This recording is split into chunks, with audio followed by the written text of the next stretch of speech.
Hello. Hello. Hello out there in Mimi Land. Hello, hello, hello.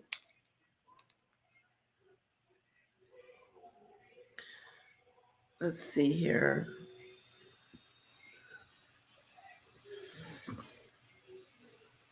Here we go.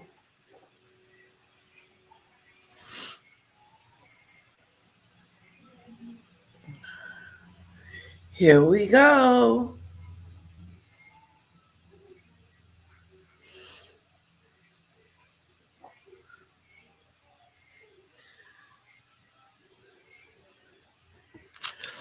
Hello, hello, Snowdrop. Hello, Snowdrop. Hello. What's my hair doing?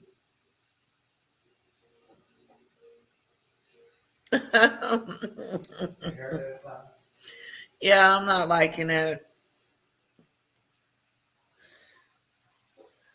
My little hairdo. Hello, we do. Hello, hello, hello. Nope, little bit. It's not back in school, Snowdrop. Little bit is still hanging around the house. Because it's snow day. Now, let me see if I got something from the school. See if she goes back tomorrow. Honey, have you received anything from the school? I miss. Okay, it says it's closed today, and our leadership team will be evaluating driving and walking conditions this afternoon to decide whether school will reopen tomorrow. Thank you for your patience, and as we navigate these unusual circumstances. These unusual circumstances, guys. School might be out tomorrow because it's still white as snow out there. Yes, Demon Dictator, and not Demon Dictator, but Highly Sensitive and Snowdrop. What are you guys up to today? Let's see what I got in my repertoire.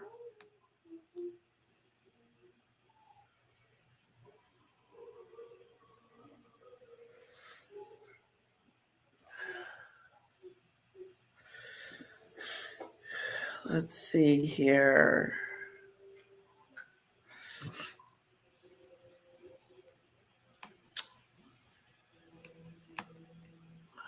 I'm just seeing what I have here. Okay, I got The Nerve with Marine. I'm not liking my hair. It looks weird.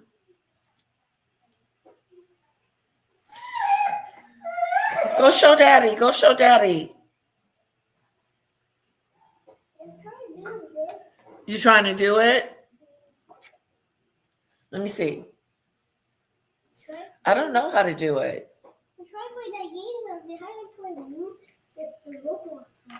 Oh. Look like you're on the beach.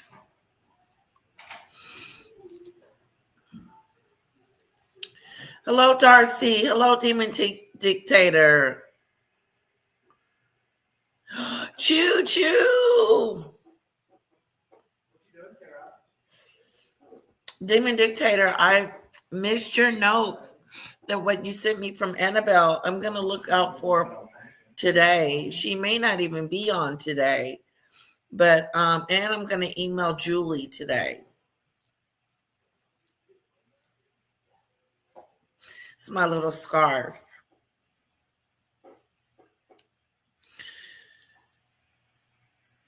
On the train.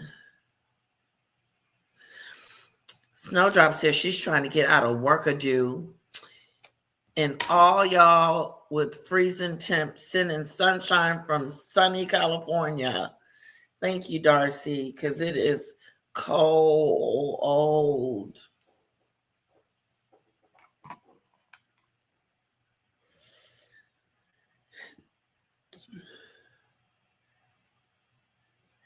Who's Tina? I don't know who Tina is, Snowdrop. But we did hear from Ziggy Lee, chick with the crown. She's back.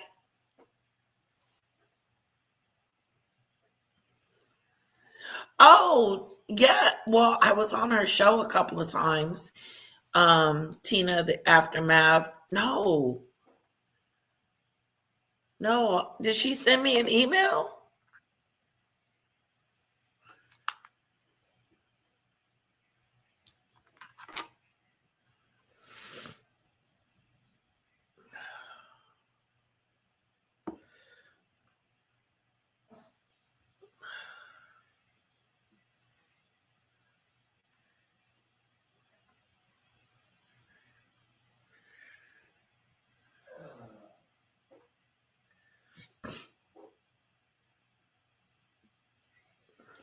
No, I haven't gotten an email from her. Let's see. Let's see. No.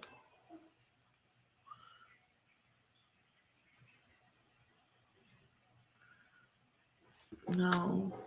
Unfortunately, she took some time out with the Diddy stuff.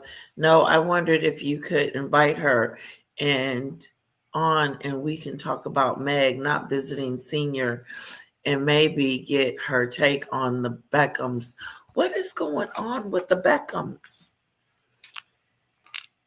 I'm trying to get a clue about what's going on with the Beckhams. Let me see if I have.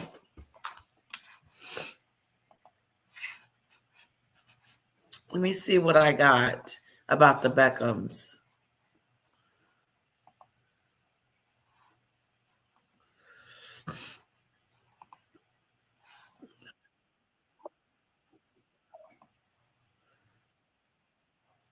She's all over the place. Brooklyn Beckham. Let's see.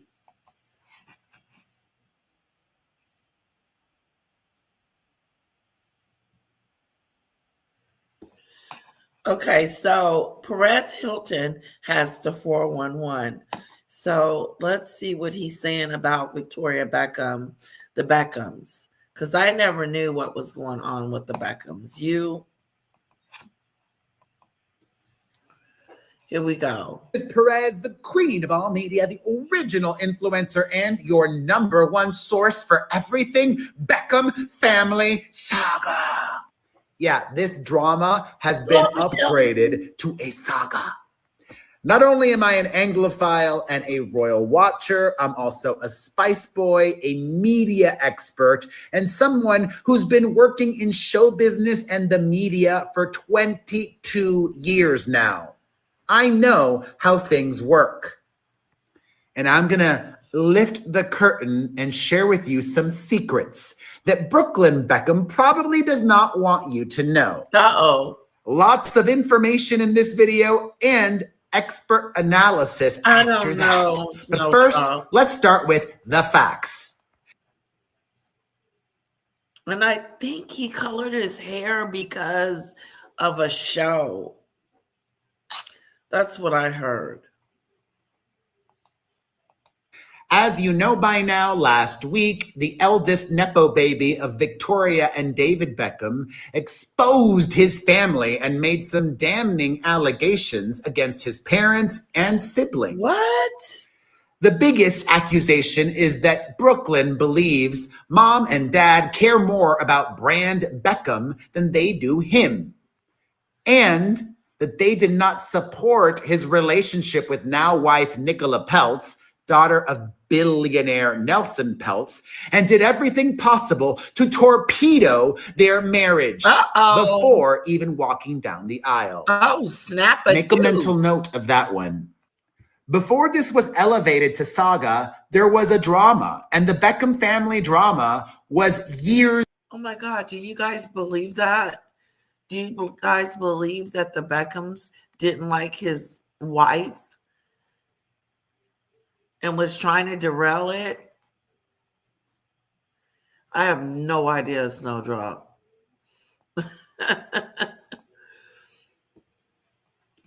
Is that a Christmas sweater? Oh, this wasn't that long ago. This was like yesterday. Hello, Auntie Mickey. It's good to see you.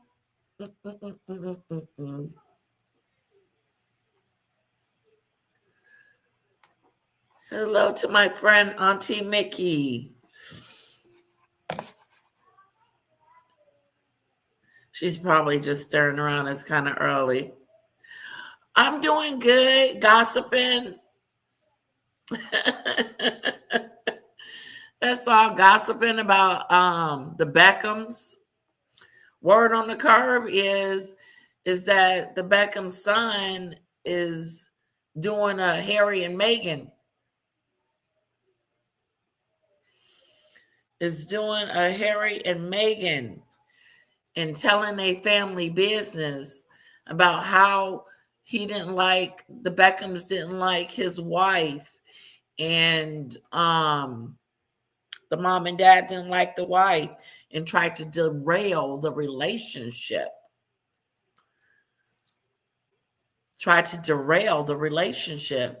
And then he said that they care more about the Beckham brand than they do him. They didn't give him the support he thought he should have received. Man, why do kids grow up and then start telling on their parents, especially these rich ones? Get somewhere and sit down. I think it works both ways. I think the parents is probably doing some stuff to piss the son off, but the son has no business telling his family's business. In the streets, it's shady business, Auntie Mickey. What, like, that doesn't help it change. You know what I'm saying? Like, that doesn't help the situation if you're going to be telling on your parents.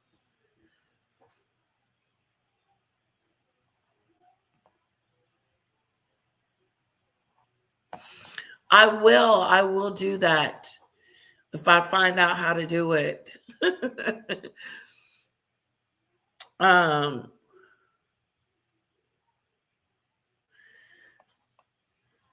Yeah, isn't that a shame? I hate that for the Beckhams because I was rooting for them.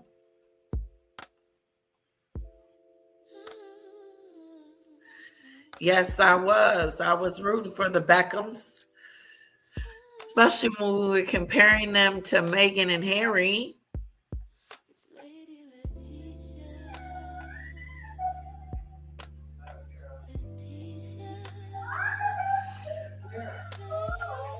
What's wrong again? It won't let you go? Are you in the bed?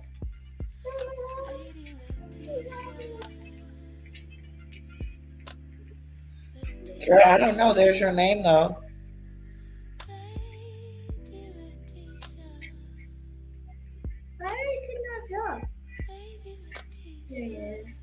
There you go. I'm so confused. Can you see? Here, let me brighten it for you. You can see yourself? Yeah, it's a situation. Let's see what else they're saying. Long. I have been covering this since 2022. Remember all the drama surrounding the wedding and the guest list and firing the wedding planners and the lawsuit and the countersuit? Yeah, it was chaos. Then Nicola pretended that everything was cool and copacetic between her and her new mother-in-law, Victoria. But now in 2026, we find out Nicola was lying, trying to put on a brave face. That social media post thanking her dancing partner reads very differently these days. And while some of the other allegations that Brooklyn put forth were pretty newsworthy, the one that continues to get most attention is the accusation that Victoria had an inappropriate dance with her son at the wedding. What? Well, now we're hearing from another wedding guest on the record. DJ Fat Tony, that's his name, he spun at the reception and he had a lot to say. However, what is especially interesting is, as I previously told you all, not only were all wedding workers required to sign NDAs, but so were all wedding guests, and everyone had to turn in their cell phones. Wow. Yeah, in their minds, Brooklyn and Nicola were A-list celebrities. Oh, wow. No. But what does this mean that DJ Fat Tony signed an NDA and then appeared on British television spilling details about the wedding? It means he got it approved. Especially because DJ Fat Tony spoke in defense of Brooklyn and Nicola and against Victoria and David. Uh-oh. Tony says there was no black PVC catsuit and no Spice Girl action, though he did call it awkward. And with regards to the whole inappropriate, Tony says it was the timing. The DJ recalls how Mark Anthony was performing on stage and called up Brooklyn. All of the guests expected Nicola to come up as well. However, instead, Mark Anthony called up the most beautiful woman in the room to come to the stage. And then he says, Victoria, come to the stage. I'm going to pause and give you some of my analysis right now, and then even more later. As I've said before, and I really believe this to be true, I think that Mark Anthony went off script. Something was supposed to happen at that moment that was planned for Brooklyn and Nicola to go and have another dance. Because by then they already had their first official dance as husband and wife. Mark Anthony was Instead, there. Mark Anthony calls up Victoria, his friend of decades. And as we now know, even the day before his wedding, Brooklyn says, his family tried to stop him from marrying Nicola. Oh. So Victoria has been known to enjoy a drink. That's when it starts to get real, when your parents try to tell you who to marry and who not to. We don't want you to marry this girl. Is she a Meghan? Or two or three, maybe she was drowning her sorrows away, and that dance was liquor fueled. Very awkward. But you know what? Even though Brooklyn behaves like a baby, he was an adult when he married Nicola. Nobody forced him to have this dance with his mother. If he saw his wife storm off in tears, wouldn't he want to go and console his wife and make sure everything was right? No. Instead, he made a choice. What? And now the Nepo baby Supreme is trying to spin. But it's hard for me to take a lot of what he said in that statement seriously because I've already exposed him as a liar. And the fact that we had heard so much already, much of what Brooklyn alleged was already out there in the media. Much of his side had already been reported. Gee, I wonder who planted that. So when Brooklyn said that he finally went public because he was tired of seeing one side paint the picture in the media without them fighting back, that's a lie. Lie. And Brooklyn sure hates Brand Beckham now, but he didn't at the start of his career. The eldest child of David and Victoria squeezed every last drop of the Beckham name when he tried to be a model, wasn't very good at it, and stopped. Then he tried to be a photographer, wasn't very good at it, and then stopped. Okay. And is now trying to be a chef. And a lot of people think he's not very good at it, but he hasn't stopped. And listen, I do have a lot of empathy for Brooklyn Beckham. There are a lot of blessings that come with being the child of superstars and billionaires, but it also comes with a lot of baggage, like doubting everybody. Is that person just using me? Is that person a real friend?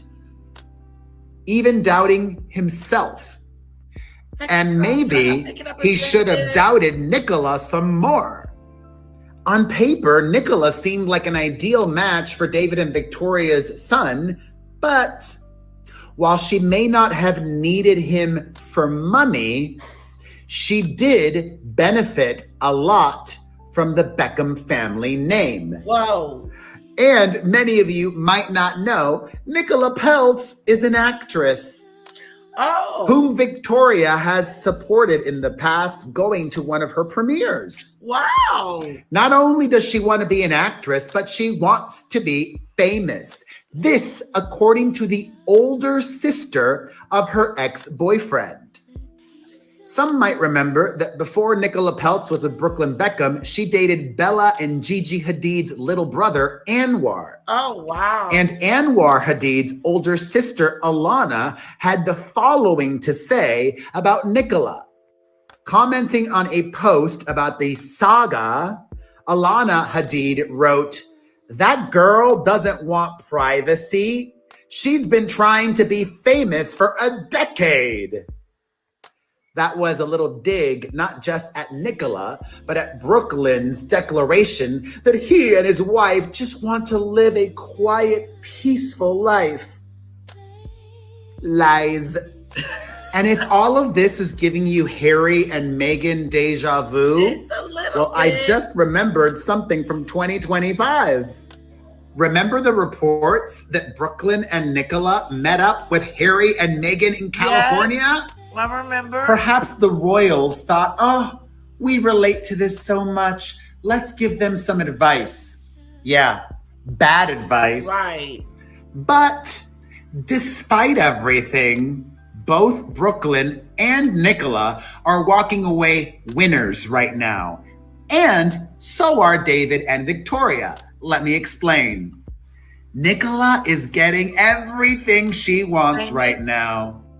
She is known. And even though she's a villain, that hasn't stopped others before. She's a For villain. example, and similarly, Meghan Markle is vilified by many. She's a villain? So his wife's a villain? Do you guys agree with Perez and his analysis?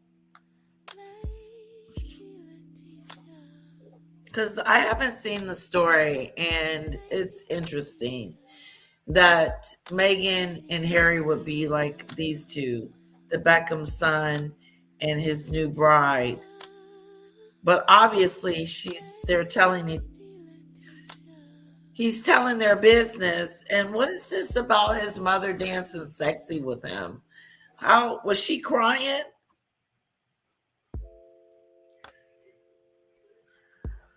Oh, wow. Nicola's a horrid person. Nicola, come on. You don't want to be a villain. Please, you don't want to be a villain. Trust. You want to be liked. You want to be disliked. Across social media. And that did not stop her from getting a show on Netflix and launching her own brand in 2025. It would not shock me whatsoever if just recently, after Brooklyn's bombshell, producers from Dancing with the Stars or Strictly Come Dancing reached out to Nicola Peltz to be on the show. And she might consider it. I want people to get to know the real me behind the headlines. And I also have empathy for her too. Like Brooklyn, they are both emotionally. Isn't that Meghan? I want people to know me for me. Here's the real me. Remember?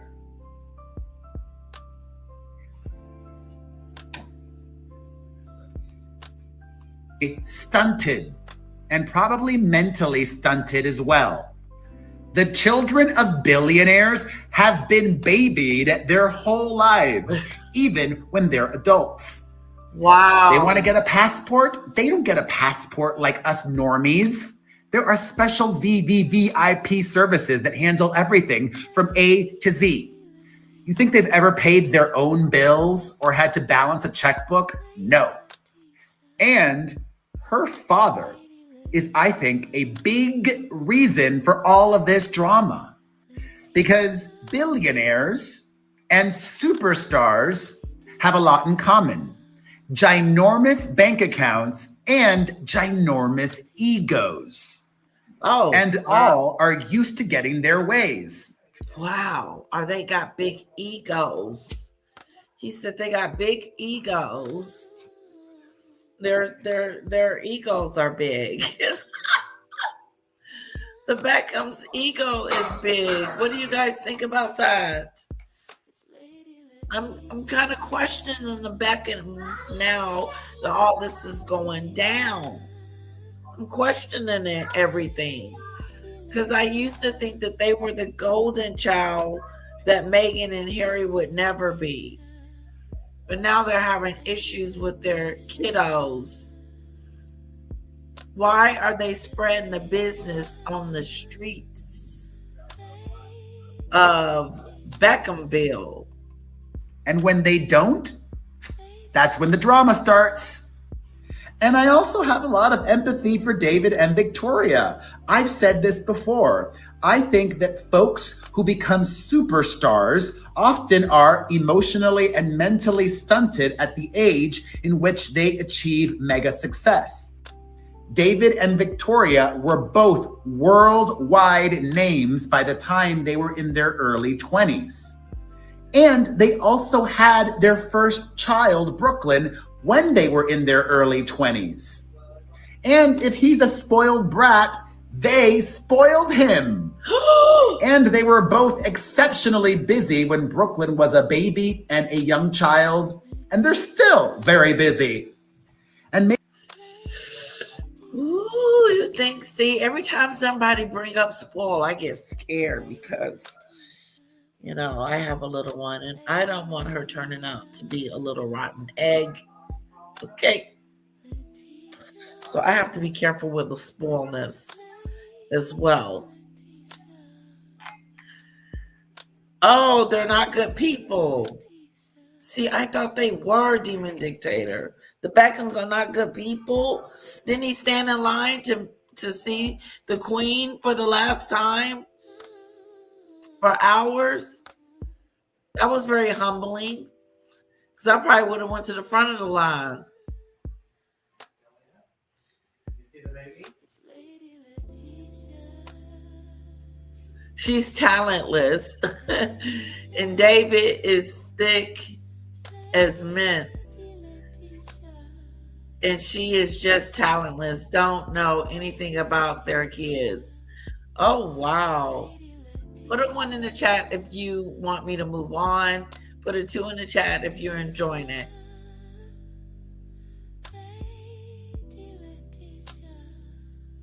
I know Snowdrop. Wouldn't that be the... Oh, God. She's so vocal. Snowdrop. She is so vocal. Very vocal. Very, very, very headstrong. Kira. Very vocal, very headstrong. Matter of fact, knows exactly what she wants. He did? Okay, good. Why is that toy tail? Why is that toy broken? I don't know how he broke. Is that one of the critters?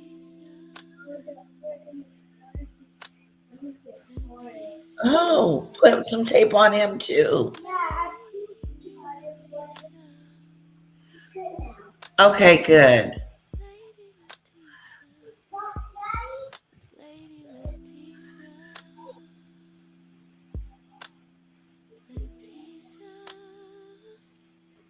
She's such a sweetheart. Oh, She is. And when I get off, we got to play either hide and seek, duck, duck, goose, or play. She's got so many toys. I want to play with some of her toys. That's what my sister said. Let's play with your toys, Kira. No, she's taping up her doll. I thought they were called the critters. It reminds me of Official King Payne when you call um, those people critters. Critters, you critter. The critters. If she brings it back in here, I'll show you what it looks like. It's cute. The little critter is cute.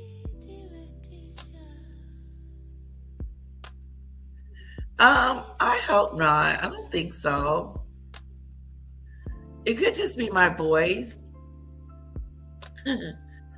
But no, Little Bit was trying to catch something. Oh my God. You should have seen me and Daddy fighting it. I had to. My nose may be a little stuffy.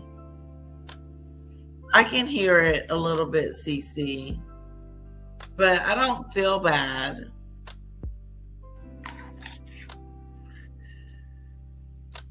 Hi, Lisa.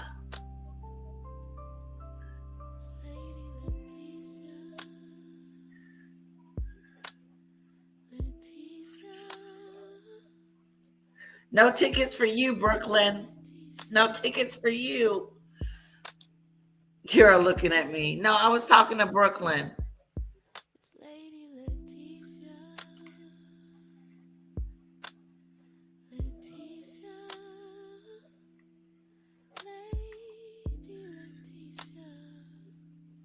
Oh, she's so sweet. She's this beautiful doll baby.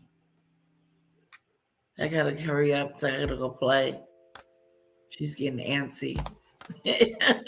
She's like,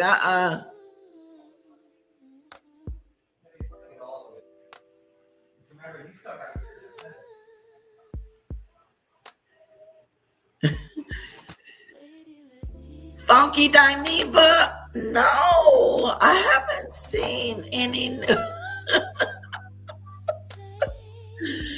Funky Dineva and Tamar.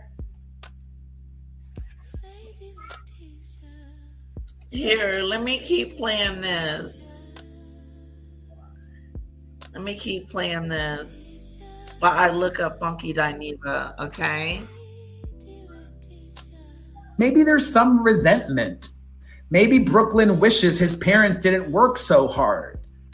But that didn't stop him from capitalizing off the Beckham family name. And when Brooklyn's parents allegedly wanted him to sign away his name, he didn't give it to them. Honestly, if that would have been me, I would have been like, what? Ugh, I don't need you. I don't need the Beckham name. Yes, you do. That would have felt like my parents disowning me if they wanted me to sign away the rights to my name. After that point, it would have been pretty much over. But no, Brooklyn still went along with the show and the wedding. And the reason I think he pushed the nuclear button and exposed his family dirty business to the world is because of Nicola's father. Brooklyn is very close to Nelson Peltz. In fact, Nelson officiated the vows at their wedding renewal. And I guarantee that Brooklyn did not release that statement without first running it by his father-in-law. His billionaire father-in-law who can continue to bankroll the lifestyle that he and Nicola are accustomed to. And though Brooklyn lied a lot in his public statement, I also believe the truth is somewhere in the middle. Some of what he alleges is probably true.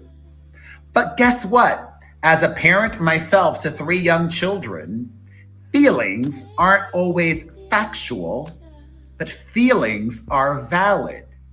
And Brooklyn expressed his feelings. However, He could have kept it real short.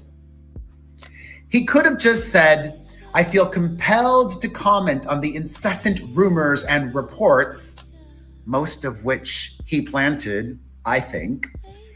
And because of this, I just want to publicly state that there is some truth to everything. My truth is private. I know my truth. And I will not be commenting again. Something like that, you know what I mean? But instead, he literally went through a laundry list of allegations against his parents. His parents who did mess up. I'm not saying I'm better than David and Victoria, but I'm smart enough to know that when it comes to love, you can't talk an adult out of doing what they want.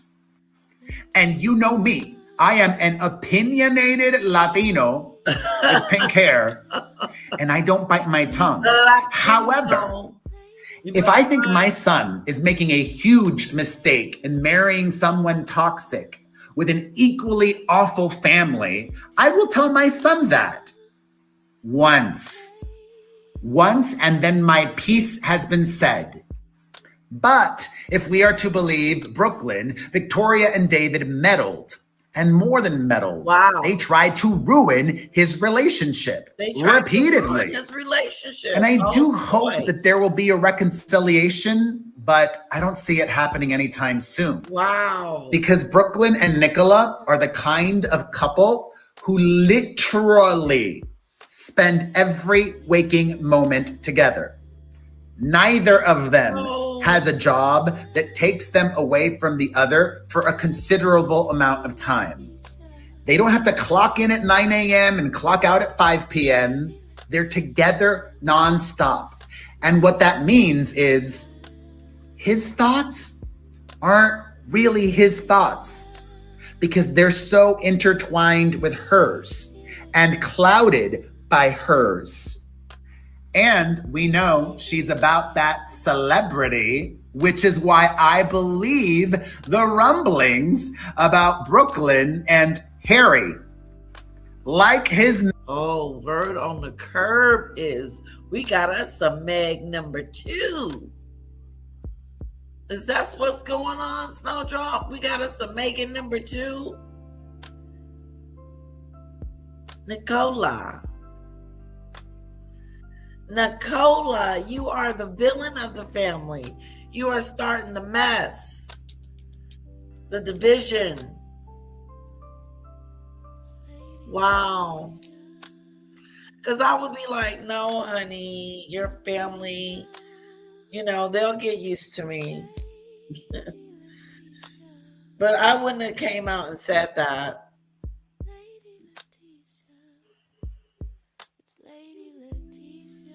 And I don't know. This is also new to me too.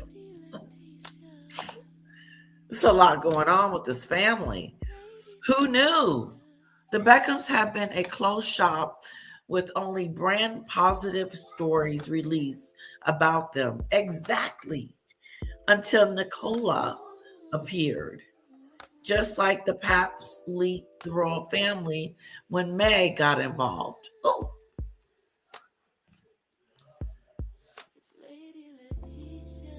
Hello, just Risa.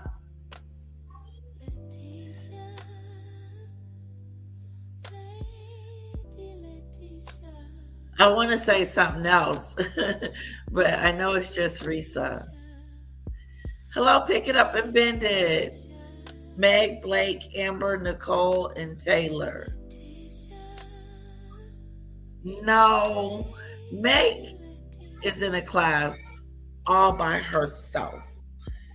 I've never met anyone like Meg before. She did a whole Oprah show and said the family was pure racist. Yeah.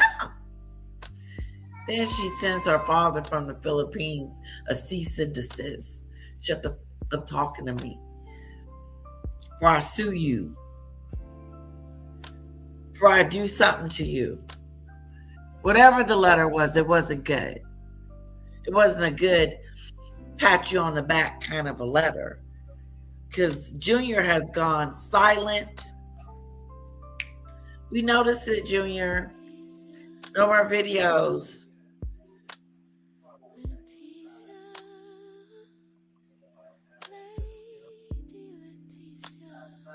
Sure, just Risa.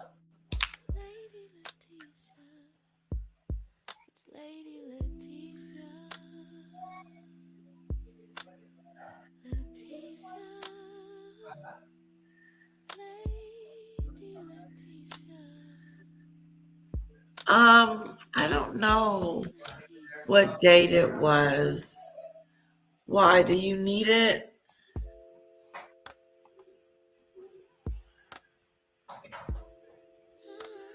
I can send it to you. Let's see, where is it?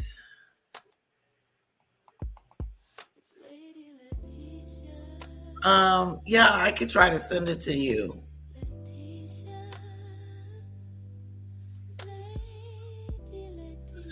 Let's see. Anyway, this is I don't know. I would be so upset with my child if my child came out and started having a whole conversation about me.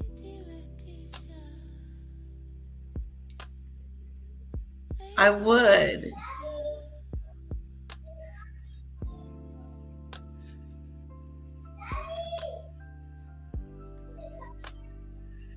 God, where's your email?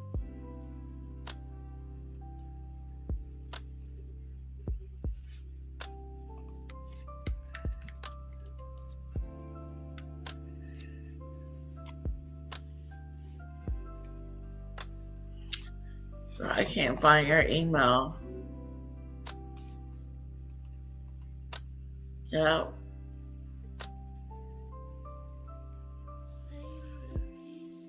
You're gonna have to email me. What's your email address? But oh my goodness, this is God, you wouldn't want nobody doing this.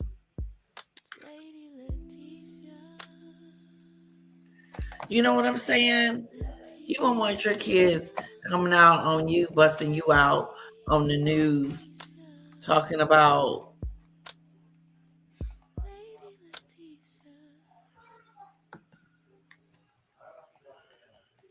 oh, did I put it in there?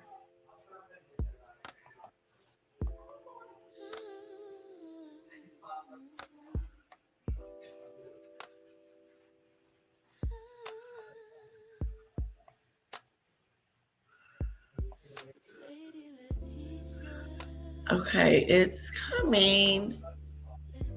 I believe this is it.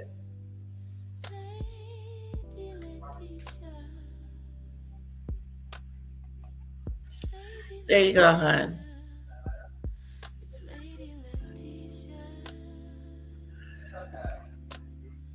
Ooh. Well, let's see what else he has to say. Mentor, according to the Daily Mail, Brooklyn is going to be releasing a memoir. Dun, dun, dun. Right. He doesn't need the money. He's got her daddy's money, but he wants to keep exploiting that Beckham family name. The brand Beckham that he apparently despises because his parents chose that over him, much like the British royal family. What? The parallels are aplenty and glaring. What? But here's where I do have even more empathy for Brooklyn. Why? Whereas in the firm comes first. Queen Elizabeth, King Charles put the crown above family. David and Victoria did not have to do that.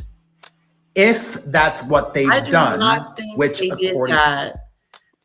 I don't think the Queen put family above the crown because they were so close knit. They did everything together. They were like this. So not only was it a family business, it also was a family business. So I don't think she chose one or the over the other. I know it sometimes, like her son, she had to cast him out. But do you believe that he's being the scapegoat for the files anyway? Like someone said they needed someone to blame. So he was one to blame. But he did take a picture with home chick. Excuse me, not home chick. What's her name? Excuse me, I didn't mean to call her that. He took a picture with her. Was it Renee? No. Let me know if you guys know. Remember the picture he took with one of the girls? Debbie usually knows you. Oh, you think something's going on with his skin?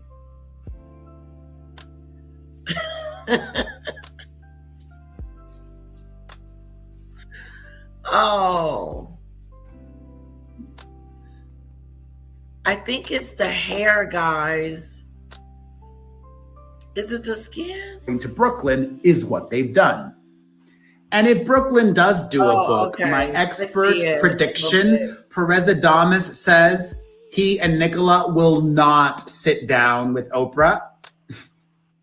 He'll probably do the BBC or something very prestige and British to purposefully try and not remind us of all the Harry and Meghan parallels. Hello. But despite all of this drama, as I briefly mentioned earlier, I don't think any of it will negatively affect David and Victoria. Why? Because this story also gives me some parallels of Justin Baldoni and Blake Lively. Whether fair or not, true or not, at this point in time, it seems like social media and the public is siding with David and Victoria, and they view Nicola and Brooklyn as the problem. And as we've seen with Justin Baldoni and Blake Lively, once the general public makes up their mind, it's hard to convince them otherwise. And once again, I have empathy for everybody, especially Brooklyn and Nicola. Even though I think he's a spoiled brat and she's incredibly difficult, but he was a spoiled brat by his parents and he's only 26 years young. Oh, he's 26. I thought I knew everything at 26 and I made so many mistakes at 26. You all know a lot of them because the internet is forever and receipts will never go away. And that's fine. I don't shy away from the mistakes of my past. I don't shy away from the really bad, wrong decisions that I regret and I'm sorry for. I regret some decisions. And going back to Harry and Meghan, I do think reconciliation is in the cards, obviously, but it's going to take a while. Only nowish has Prince Harry tried to make things better with his father and brother. Only nowish does Harry say that he wants to take his wife and children to the UK. So it will take some time for Brooklyn to get to that. Harry is not saying that. Stop putting words in his mouth. He's sitting there dancing on the lawn with his bimbo. Okay? Hello? His pet. They're like little pets for each other. Meghan is his pet. And that's her. Harry, that's Harry's God. Crying in the courtroom like a. Just what you crying for? My wife has been through so much. Really? That didn't make you look like a hero. That you were crying for your wife. It made you look real stupid. Real stupid. Because ain't nothing wrong with her. She's Skippy the Do-a-line around here. Isn't she? Isn't Meghan skipping the doing? Mm-hmm. She's skipping the do's. That's what she does. Because the way she treated her father was despicable. Like, my goodness gracious, did you really just treat your father like crumb diddy crumbs? Did you? Let me see something if anybody else has texted me. Okay.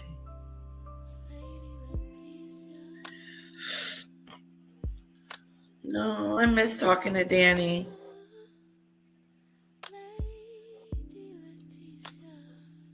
She's busy. She has school. But I miss my girl. I hope you're doing well. Check her out, guys, okay? Check out Danny Robinson. She's got it going on. She tells it like it is. And some people just can't handle it. She does.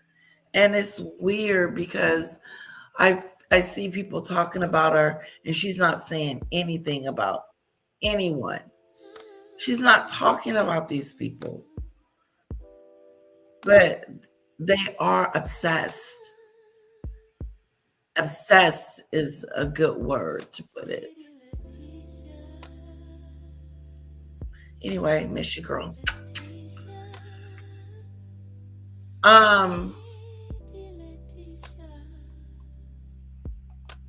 That place of wanting reconciliation.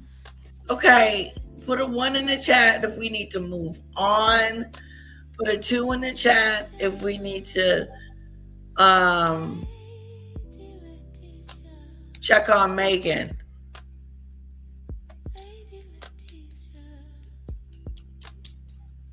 In the meantime, let's continue. But this period of estrangement may cause a great deal of damage between him and his brothers. David and Victoria are adults. The grandparents are also much older. But Cruz and Romeo, they're young men whom, like Brooklyn, think they know everything and, as the son of superstars, also have big egos. And my heart continues to ache for his little sister, Harper, who is just a young teenager. And so far, we've only officially heard from Brooklyn. I would love to hear from David and Victoria, but I don't think that will happen. I think they should be silent and be quiet. I think they should do the rule that the royals do. Never complain. Never explain, never complain, never complain, never explain. Whichever which way you wanted it to go. But that's the truth. I'm learning that if you just ignore it, eventually it'll go away. Yeah. Eventually, because it'll get tired. Hello, Pain. Thank you. Hello, Marine. Yeah, it's time to move on. Cruz is touring, playing his music. Who? At least not officially. They'll continue to do what their son has done and let the press do the talking for them. Whoa. Because we know David and Victoria are royalists. Remember, David even lined up to see Her Majesty, the late Queen Elizabeth, lie in state. Okay. And like Queen Elizabeth, they also follow the mantra, don't complain, don't explain. But while Brooklyn shared some lies, he also shared some truth And Oh, Lisa. I'm sure that Victoria and David have a lot of explosive truths that they could share about Nicola and her billionaire father. In fact, Wow, her the billionaire Daily father. Mail reports that her ex-boyfriend's mother, Yolanda Hadid, says, according to a source, it isn't just Victoria here. The same happened with Yolanda. A source explains to the Daily Mail, Yolanda, a source, she monopolized his time, Anwar, and wanted to be the first priority. If she wasn't, she would flip. The Hadids believed that Nicola was controlling and took advantage of Anwar.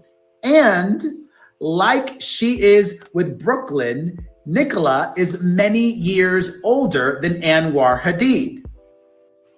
If you were curious, Brooklyn is 26 and Nicola is 31. Wow. So where does this leave us all? Here's the very latest down to the minute. Earlier today, Victoria was in Paris with David, their daughter Harper, and their sons Cruz and Romeo. Wow. The family was there to support Victoria, who received a high honor. Lady Beckham, David was knighted last year in the UK, received a French distinction. She was named a Chevalier de l'Ordre des Arts, des Lettres by the French Ministry of Culture. Victoria took to her social media to say that she was so honored. I have always deeply admired the French aesthetic and the seriousness with which it treats fashion as a form of art. So to be recognized here and embraced in this way is a profound privilege, one that reflects decades of commitment and dedication. My sincere thanks to the French Minister of Culture for this honor. Thank you also to my business partners who believed in me, my family, and especially David, my husband and original investor. I couldn't be more grateful. You are my everything. Aww.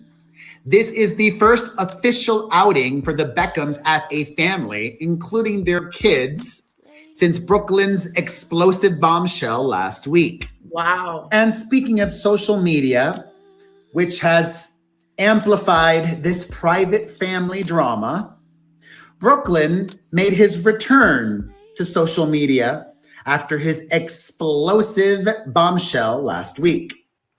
Just a few minutes ago, he shared a video montage of him and his wife set to a Coldplay song. You know, You're in the dark. You know I love you so. Brooklyn was saying a lot. He chose his wife over his family. Oh, Snowdrop. And he's happy. I know my screen is dirty, but ignore that. Imagine Coldplay is playing, and this is what Brooklyn wants the world to see and know. Oh. Smiles, and it's all about him and his wife. Joined at the hip. All is good.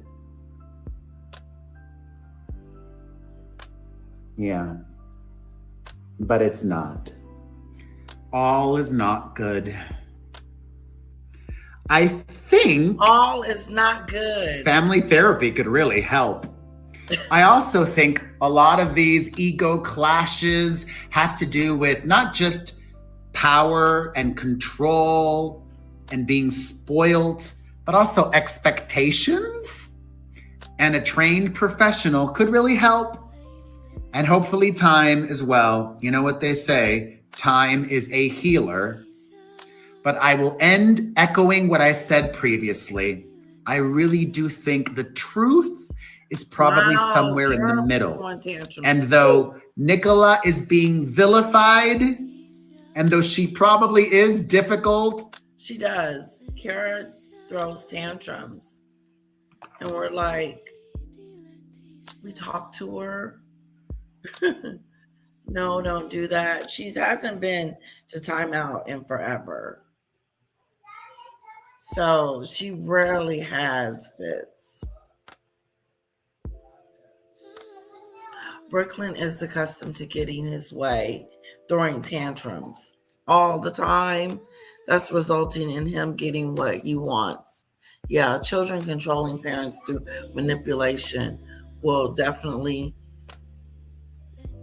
magnify as they get older. Ooh.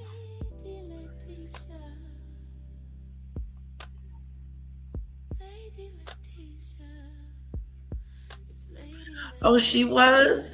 Catherine was at an event today, and the press were flipping because she put a braid in her hair. Oh, Lord. Yeah, nothing's going on with Funky Dineva. And I think we're pretty much done with he's done. A diva, a spoiled brat like him, she's not a horrible person. I don't know her. I don't know her well enough to say she is that. I have empathy for her. I have empathy for him. I have empathy for everybody involved. Wow. And that's a good way to end things. Hoping the best. I'm going to hit the and like I will button. keep you updated along the way. Why am I not subscribed? If you watched until the end, you are a superstar. Thank you. I love you. Thank you. Oh, this is another channel. Watching until the end, especially for a long video, is the most meaningful thing you can do for your favorite creators. God bless you. Say empathy in the comments section. Empathy, EMPATHY. Check out my new merch at buypopstuff.com. That's buypopstuff.com. Give it to him, guys. Get a cameo from me. I have thousands of glowing reviews, and I'm very reasonably priced. Book a cameo, a personalized greeting from me, a video for you or a loved one or someone you don't like. Get one right now at cameo.com/my name. Oh yeah, you know. P to the E to the R to the E to the Z to the H to the I to the L to the T to the O to the N. Hit the like button, share this video, say empathy in the comments section, and thoughts on everything we've discussed and all of my ruminations.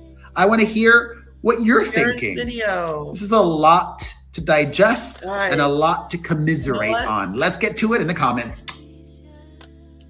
You know what? We have a lot. Meghan Markle. Yeah, this I want to hear.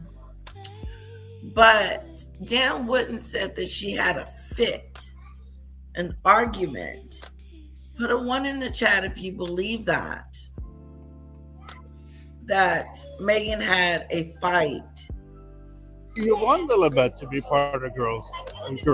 It's interesting. I think we'll continue to explore whatever feels right. But Alyssa's also a mom of a daughter. What am I doing here? What is my role in life? But at least I've covered up my bald spot a little bit more than I did in court. And then you'll see Meghan. There comes the sign. That's what we're going to do. We're going to watch her speech. Not today, though, because I don't think I have it. Okay. I don't have her speech.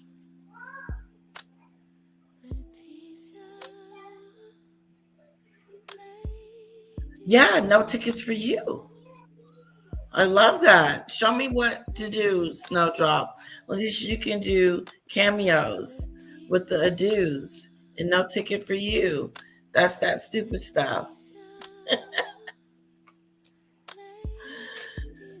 I really want us to get together downtown Dallas.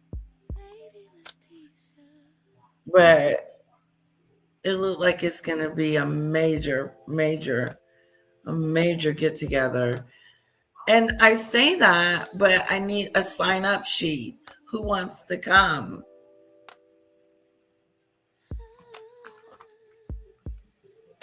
Who can come?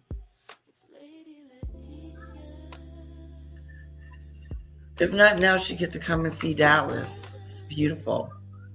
It's beautiful. It's beautiful here. It's a nice little town. will be in downtown Dallas. I even show you where the Cowboy Stadium is, where the Cowgirls, the Cowboys play. It's beautiful.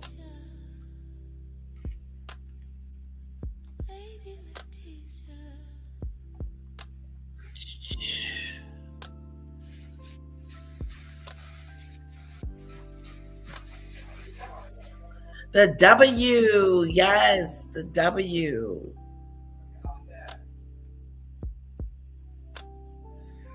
Oh God, Marine, I want to hear it so bad.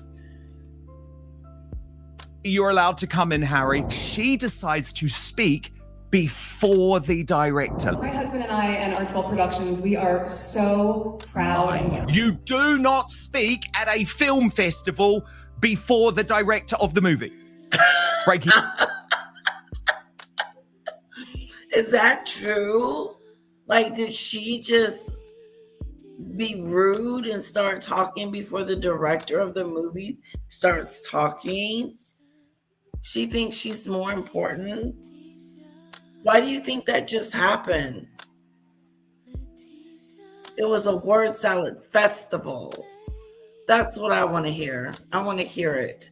I want to hear what word salad she tossed around. Did she talk about community? Because she loved the word community.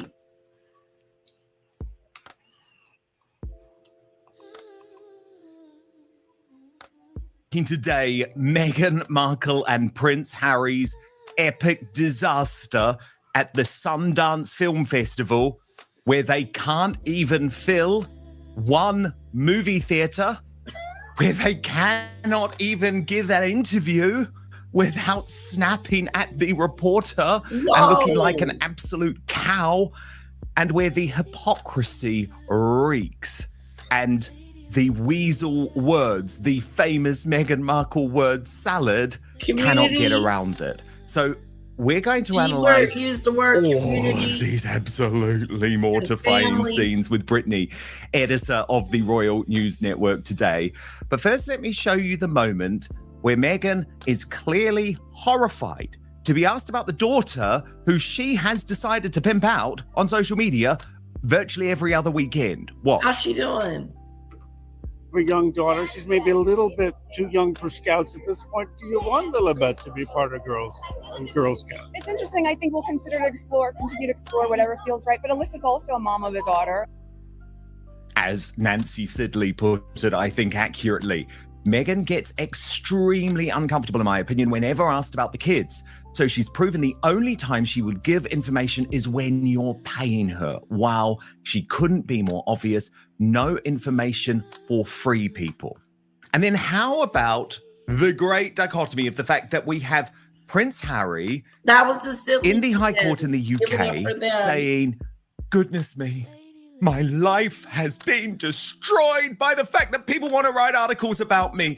And then literally hours later, turning up on a red carpet where to begin with, and this is what's so mortifying. Oh my God. In fact, let's watch along and I'll commentate as we go along. Meghan has basically initially had Harry standing to the side of the room. There you can see him. He's just watching along with Meghan until he gets the sign, like a little wounded dog, a little puppy dog who's told what to do by his owner.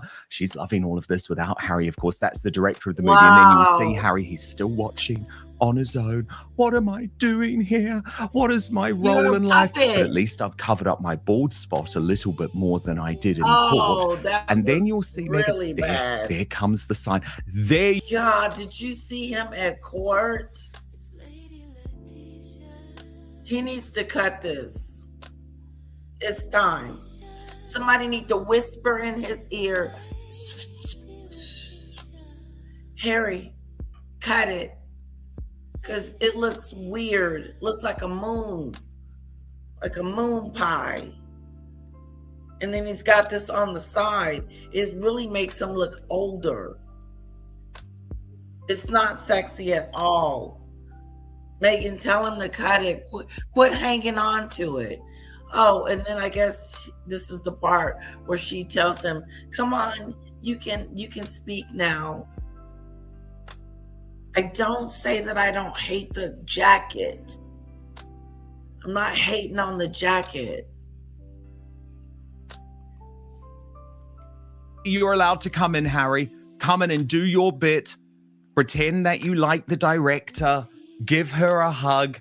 And I thought, wow, the optics of that, especially given, by the way, that they are meant to be equal That's the partners director. in this project. Because I should point out, by the way, in case you hadn't missed it, She spoke before the director.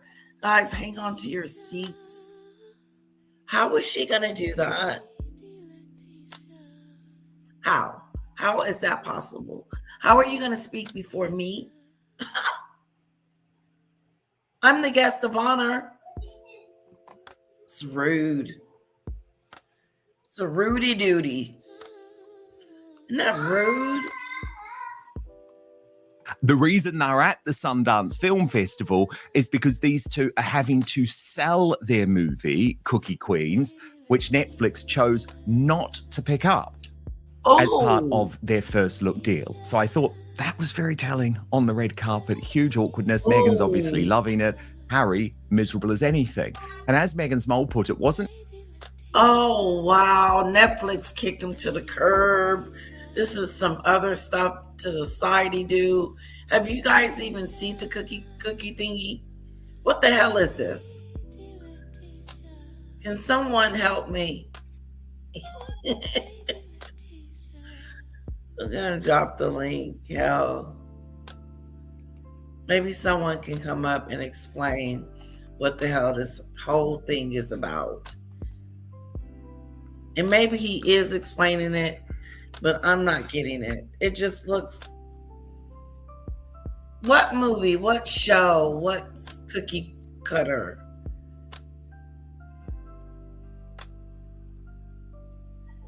He's hanging on to all his little ginger hairs in the same way he and his wife are hanging on to those titles.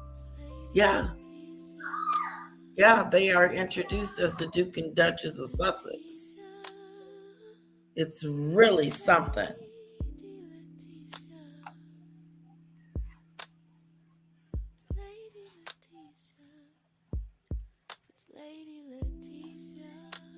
Harry complaining in a British court about media intrusion and costing British taxpayers multi-millions, and here he is, after not seeing his own phantom hostage spawn for weeks posing for the media, that he complains about. And I want to take a look at this other video which shows them on the red carpet, because I think for me it had the ick factor, because Meghan had to pretend to give a damn about these children. I don't think she does. I don't either. But there's all of the fake hugs. There's all of the faux laughter as she says, oh, come on out. You see, she is very much in charge of what's going on during this red carpet appearance. And these are the young children. Now, again, I will point out the hypocrisy. Others won't. These are the young children who Meghan thinks is completely appropriate. I mean, some of them are about 12 years old. Completely appropriate to put on a red carpet, to have People Magazine plaster all over their Instagram, while at the same time, she launches this campaign about keeping children off social media. I don't think it adds up. Then we get inside I think it's good the auditorium, for the kids. which, by the way, and we will come to this, remains pretty much empty. I don't agree. Which is absolutely damning, because trust me, I've been to loads of these big film festivals. You've got royalty at that film festival, doesn't matter what time of day it is, that auditorium is sold out. Now, in Meghan's case, it wasn't. That's mortifying in itself. But then she decides to do something that no star does. It is not the done thing if you were in the world of Lovey Movie Mayhem. And for Meghan, she wants to be in the world of Lovey Movie Mayhem, so really she should be doing and following the protocol, which is, it doesn't matter how big you are as a star. It doesn't matter if you're Brad Pitt, doesn't matter if you're George Clooney, doesn't matter if you're Jennifer Lawrence. You do not speak at a film festival before the director of the movie. That is always how it's worked. That is always the tradition. But of course, because it is Meghan and she views herself as royalty, introduced on stage, of course, as Her Royal Highness, the Duchess of Sussex, all protocol is thrown out the window. Yes, and she snap. decides to speak before the director. Let's watch this together. We are on a mission to 700,000 subscribers. So I need you to do something for me right Good now. for you. It's free. It is easy. It is simple. Just hit that subscribe button on YouTube. That's because over 50% of you watching this video haven't done that yet. And it is the best way to support Outspoken. We're totally independent, by the way. No big tech backing, no billionaires pulling the strings. And if you turn on the bell, you'll get alerted to all our new videos. So you'll see this woman. Our director, I want to invite a very special guest on stage. Can you please join me in welcoming Meghan, Duchess of Sussex? So use the title, and she makes the point that it's before the director, and Meghan comes out. What an outfit, by the way.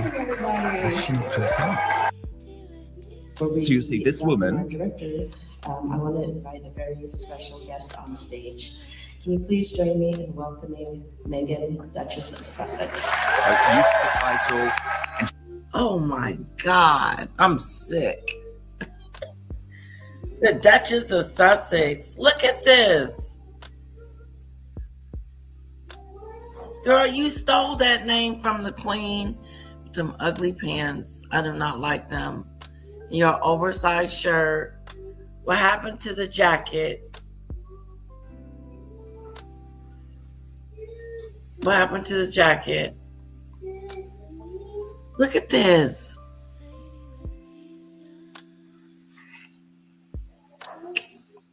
She's an embarrassment. Unlike him, the director should have went first, and then she should have spoke. She's coming out there like she directed the movie. It's really embarrassing. She's embarrassing. she makes the point that it's before the director, and Meghan comes out. What an outfit, by the way. How does she not dress up? I didn't like the outfit at all. And here comes the word salad. Prepare for it. Thank you so much for being here bright and early. I know some of you probably had late nights last night, so extra thanks for the effort. Pointing out that there are empty seats. We can't help. Look, my husband and I and Archwell Productions, we are so proud and privileged to be able to support and uplift Cookie Queens. This film, yes, is probably the cutest at the festival, but I'm also going to go out on a limb and say it is one of the most powerful and meaningful depictions of something that is an American tradition and rooted in nostalgia. She wasn't. See, she screwed up when she went up there and started talking. Maybe she should have just not said anything. What the hell is she talking about? Nostalgia.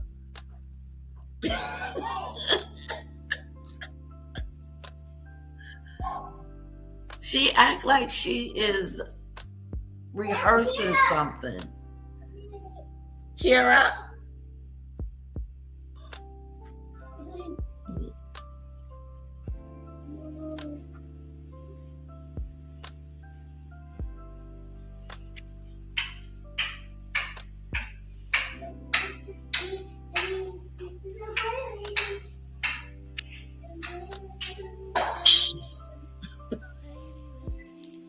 You're so cute.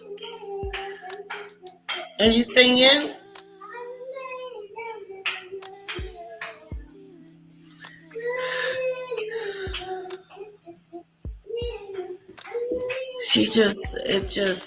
The word salad.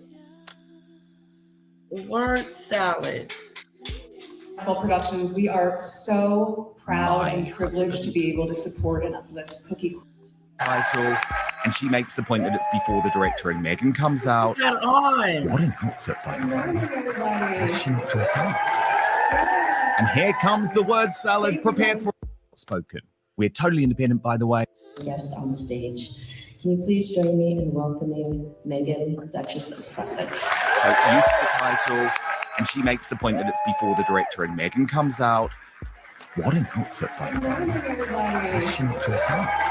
And here comes the word salad. Thank you Prepare guys for so it. much for being here bright and early. I know some of you probably had late nights last night, so extra thanks for the effort. Pointing Nothing out that there are will empty be seats. coffee can't help. Look, my husband and I and our 12 Productions, we are so proud and privileged to be able to support and uplift Cookie Queens. This film, yes, is probably the cutest at the festival, but I'm also going to go out on a limb and say it is one of the most powerful and meaningful depictions of something that is an American tradition and rooted in nostalgia. She but wasn't it's happy with the now film being through described this as cute. lens from the incredible creative vision of Alyssa to show something modernized about the girlhood experience and all the layers of complexity that come with that. So yes, it's cute. And yes, these young ladies are fantastic and adorable, but they are also layered, beautiful girls who are about to become very strong leaders and young women. So thank you for supporting that. And she's like, yes, you must clap. See the nod? Clap me. A huge thanks to our team at Art12 Productions, Chanel, Wesley, Q, we love you guys. Thank you so much for everything. Now this is weird. Josh She's Brown, acting as if she's won an award. I know. She thinks this is an Oscar speech. She thinks she's actually like she's won an award. She started thanking people. Wow, what a embarrassing moment for her. I want to thank you. I want to thank my mom and dad. Yeah. Like she won something.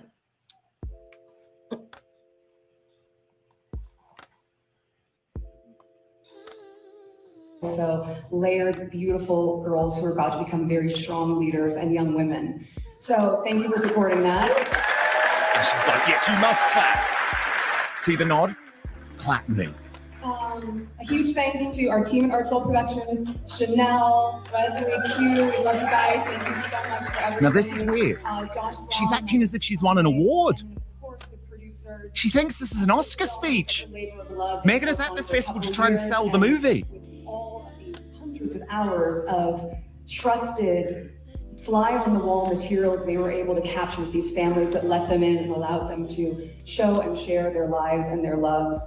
I think the editorial in this that you'll see is also something pretty outstanding. But that is all testament to the talent and expertise of the director, Alyssa Namias, who is here today, and I'm so excited to introduce her to you. Please give her a big round of applause. Okay, so finally Meghan then allows the director to come on stage. Now I should point out, by the way, in case you don't know this, all of the movie was made before Meghan was involved. None of it was to do with her at all. They've been involved for 2 years trying to sell this damn thing. Netflix didn't want it. That is why they are at Sundance, trying to pimp out the movie, and it is not working. But Meghan's reaction to the director's speech, well, look, let's just watch together because it's very odd. She hates someone else being in the spotlight. Your genuine passion for Cookie Queens. You, Prince Harry, Chanel Peisnick, and your whole team at Art12 have understood my vision for this film from the moment I first shared it with you. And I'm grateful for your unwavering trust in me as an artist and your belief in the power of film Weird, story. always shaky. And see, there she comes out, arms folded, unimpressed that she's not center stage, I would argue. By the way, You think? could she not even press the trousers? I mean, you know I'm not a fashion guy, but Thank you to Kim Butani, Eugene Hernandez, and all of the Sundance. Does she look like, oh God, I'm unimpressed? Is that the way she's coming across? I don't know. She's just awkward when she's on stage. She's always moving around and doing something awkward.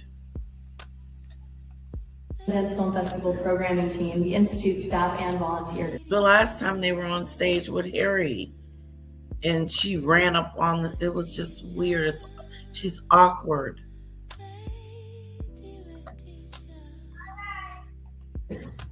Being back at Sundance this year for the world premiere of Cookie Queens is a dream come true. Cookie Queens took flight thanks to the Sundance Catalyst program led by our champions there, Julia Caruso, Monique Avila, Julia this Nelson is not a woman who uplifts other women. Catalyst investor community. Yeah. That is not a woman uplifting other woman, let me tell you. Then, of course, we get the totally predictable Instagram story, which Meghan thinks shows how this was a great triumph. What I'm looking for, though, is a buyer. Did anyone want to buy this movie? Did any streaming service come in and say, we're going to pay you a load of money? Did any distributor say, we want to take this internationally? Because I've seen none of that. Then you get the awkwardness about the fact that they didn't even sell out. This is revealed by Johnny Oleksinski, who is the film critic for the New York Post, who revealed the Sussexes couldn't sell out Sundance. Although Prince Harry and Meghan Markle attended the Park City, Utah bowl of the new documentary they produced, Cookie Queens, there were plenty of open seats at the Eccles Theatre. As the film began, roughly 150 unoccupied spots remained on the balcony. It wasn't even close to being a sellout, plus some scattered chairs on the ground. That number ultimately tightened to about 60 as lucky waitlisters slowly filled empty places reserved for high-paying pass holders. The coveted express badge costs $6,900, who mostly passed on the visiting royals. Now, that matters, of course, because the people with the expensive passes, with the $6,900 passes, are the people who are going to be able to afford to buy and distribute this movie. He went on in the same theatre the night before at the mobbed premiere of Olivia Wilde's The Invite, starring Seth Rogen, Penelope Cruz, and Edward Norton. Staff had to turn away about 100 actual ticket holders as seats there are not assigned. Even a much less glamorous movie called Buddy with Christian Milotti and Topher Grace left 40 out in the cold at Library Centre at midnight on a Thursday. And Stephanie Sidley made the point, this whole Sundance production is not the flex Harry and Meghan think it is. If Netflix were thrilled, if their brand were booming, if their audience demand were growing, they wouldn't need Sundance. Yeah. You want to go outside? I think you got a runny nose, and I'm afraid because remember last night we had to give you that nasty medicine. I don't want it. What's easy? Yeah. It was coughing. It hurts your throat. What's the ear boss? Your ear hurting? Yeah. You talked about your ear last time. Why my ear hurt you last time? I said that? Yeah. I don't remember. Why did my ear actually hurts last time? Your ear? Yeah. Because you probably had an ear infection. What? Yeah, last time. Long time ago. I was having an ear infection? Yes. You can't believe it. Be careful going upstairs. Be careful, I said. Stand up straight.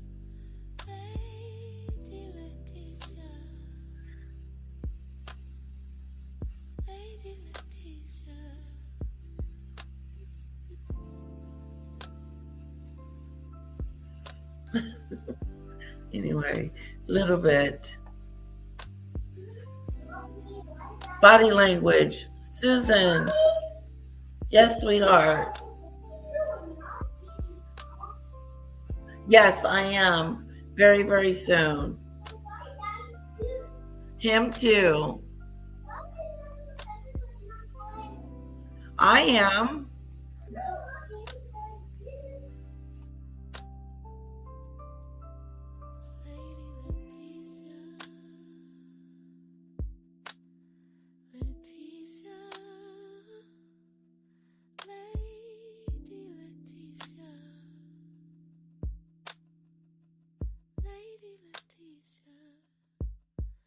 Lady Leticia.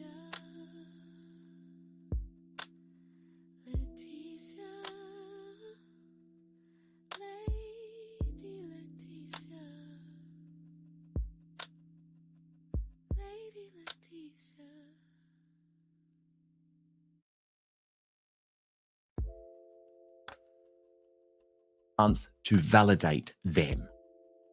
So let me bring in Brittany, editor of the Royal News Network now. Brittany, a huge amount to pick up on here.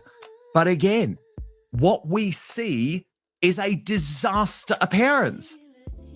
Weird speech, weird uncomfortable moment on the red carpet, bristling about Lily, weird interaction between Meghan and Prince Harry, who is left on the side as if he is just a bit part player in all of this. And then the fact that they could not even get the people to show up. I mean, it's such a disaster, Dan. It really is. And of course, sort of the biggest elephant in the room is, like you said, that Netflix didn't buy this project. That's huge, because if they've been in development for 2 years, Netflix would have been well aware of this film and passed. That tells you that it's not really all that great and not something they're really interested in.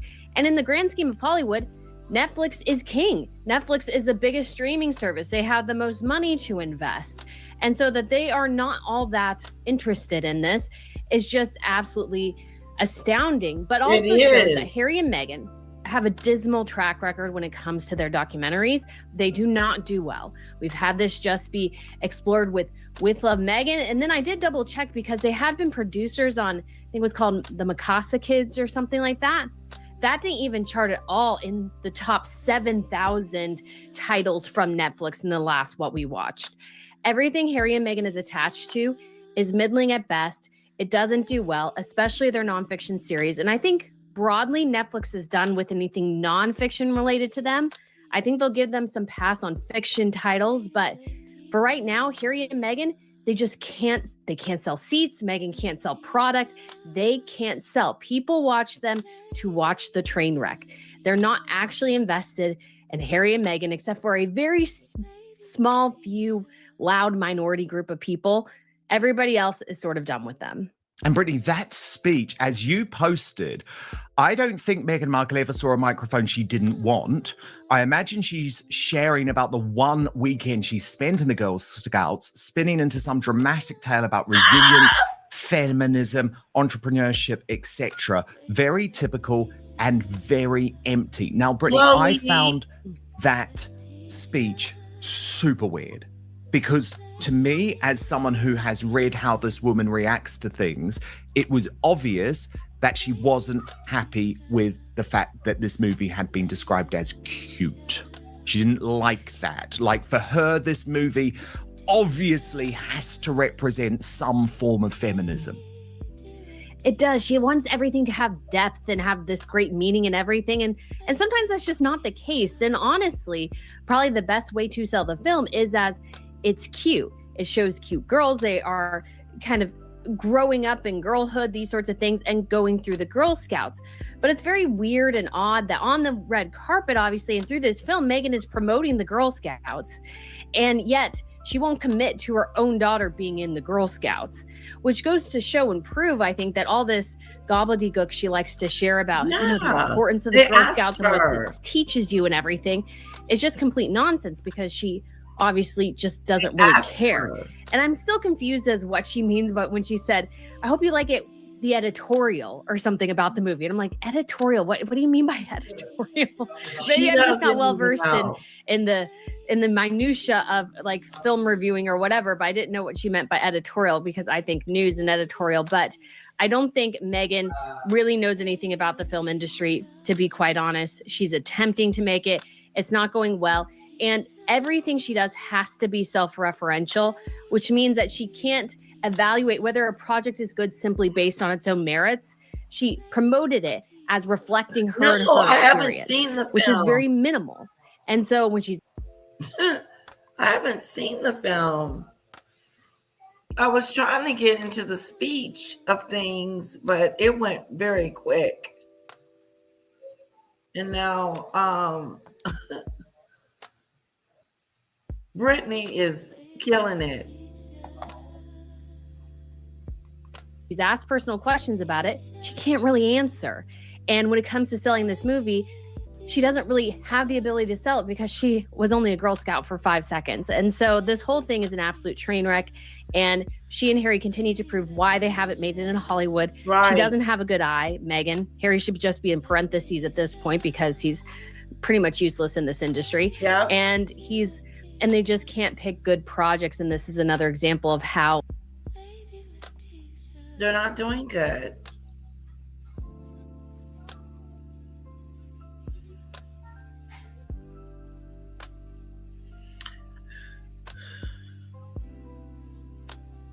No, I have not seen the film.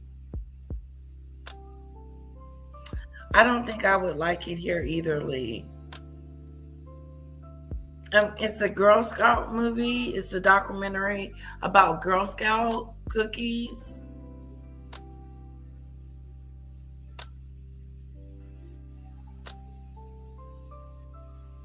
I mean,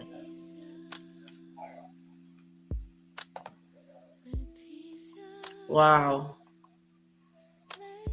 they always pick things that are good for Meghan, not actually good projects. Like there's a big difference there.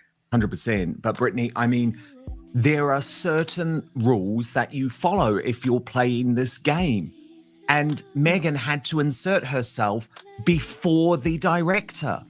And that's just not the dumb thing when you're selling a movie. Like, yes, of course she's more famous, but very often, Brittany, the stars or the executive producer of a movie are more famous than the director. I'll give you the example of Hamnet, right, which is one of the films going for the Oscars this year. And Chloe Zhao is the director. Steven Spielberg is one of the executive producers. But you would never see Steven Spielberg introducing the film on stage at a festival ahead of the director because it's just not the done thing. But of course, Meghan can't help herself.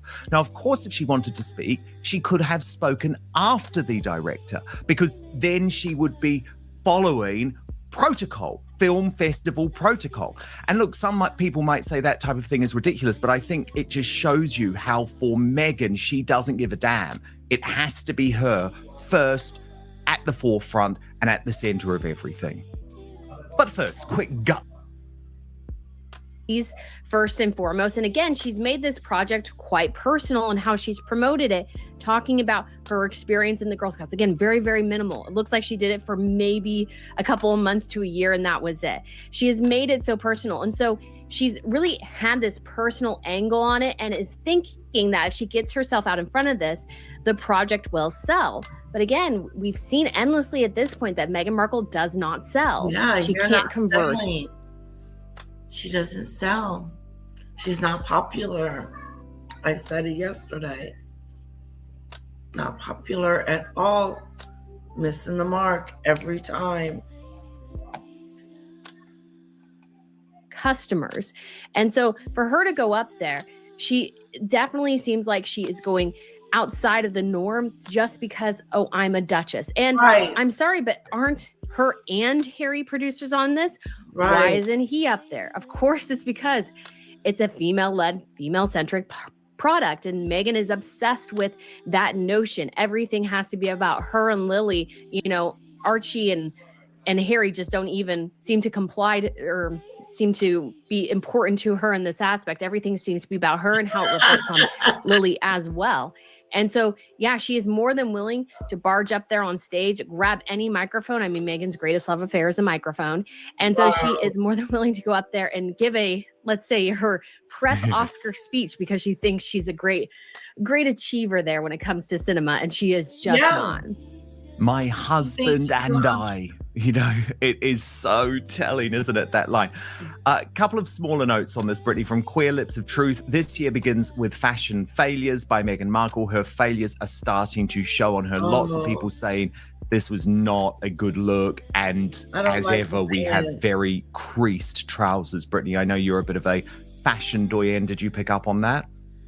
I did. And I also noticed her pants were too long.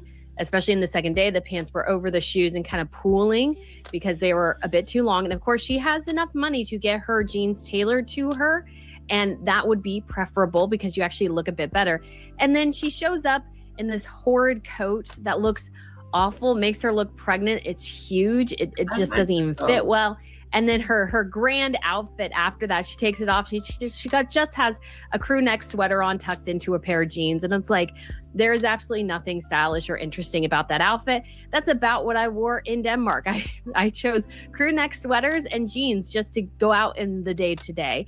And so Meghan could have definitely put a little bit more effort into her outfit there, but in some ways, like, she cares and she doesn't, because she wants this product to sell. She wants to be the center of attention, but she also doesn't care enough to, I think, actually dress the part. And sometimes selling things is all about dressing the part. And I think Meghan had a pretty epic failure there. And then Harry's hair. Where did it all come from? Brittany, look at this from Meghan's mole. I think it's a fair point, actually. Where did all that hair come from, Harry? We recently saw the bald-ass top with wispy pubes in court. So do you think he's used something? I mean, there are things you can put in, like sort of powder to thicken the top of your hair. This was... I mean, I think he does.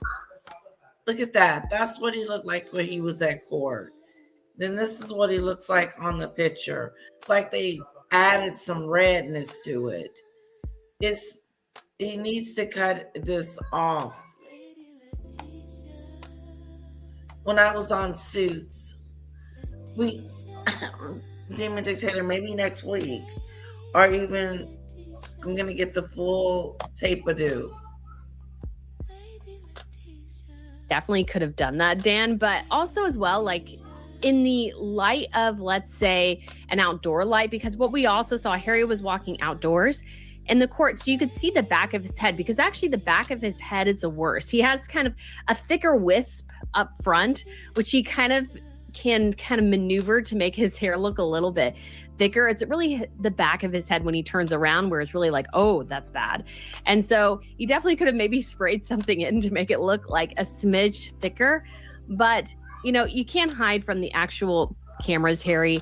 So yes, maybe if he looks straight at the camera, you can't see how bad the balding is. Maybe the light was kind to him in this particular instance, but you can't avoid it. And he has had plenty of time to get hair plugs if he wanted to.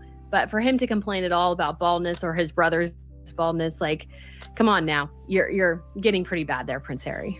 Now, Brittany, of course, we knew that there was going to be some type of leak to the Daily Telegraph about Harry's security. This is what happens now. And we knew that it would come from Montecito. And sure enough, on Sunday, look at this. Prince Harry's stalker sat meters behind him at High Court trial. Now, this article is from Victoria Ward, who is the deputy royal editor. She's the person who gets all of the leaks directly from Prince Harry's team in Montecito. And I think this article has been specifically designed to try and pressure Ravik. We've seen Charlotte Griffiths for the Mail on Sunday doing similar things, pressure Ravik into giving Prince Harry security. Now, I would argue it actually does the total opposite, even though Harry thinks it's clever, because, of course, if the stalker were allowed so close to him in court, it means that she does not provide a genuine security threat. But let me just take you through the reporting here. The Duke of Sussex's stalker sat a stone's throw from him on two occasions at the High Court last week, the Telegraph can reveal. Prince Harry was in court for the opening of his privacy trial against the publisher of the Daily Mail and gave evidence 2 days later.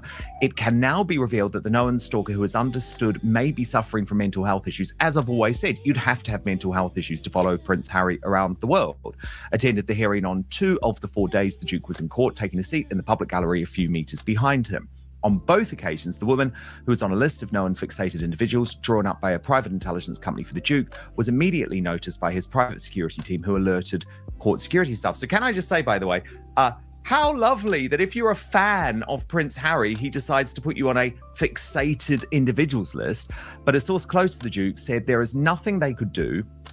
They are not the police. It's a public building and she has a right to be there. He is obviously always worried about his security situation. It's not ideal. Well, look, let me just tell you for 1 second, Brittany, I have attended many a trial at the High Court.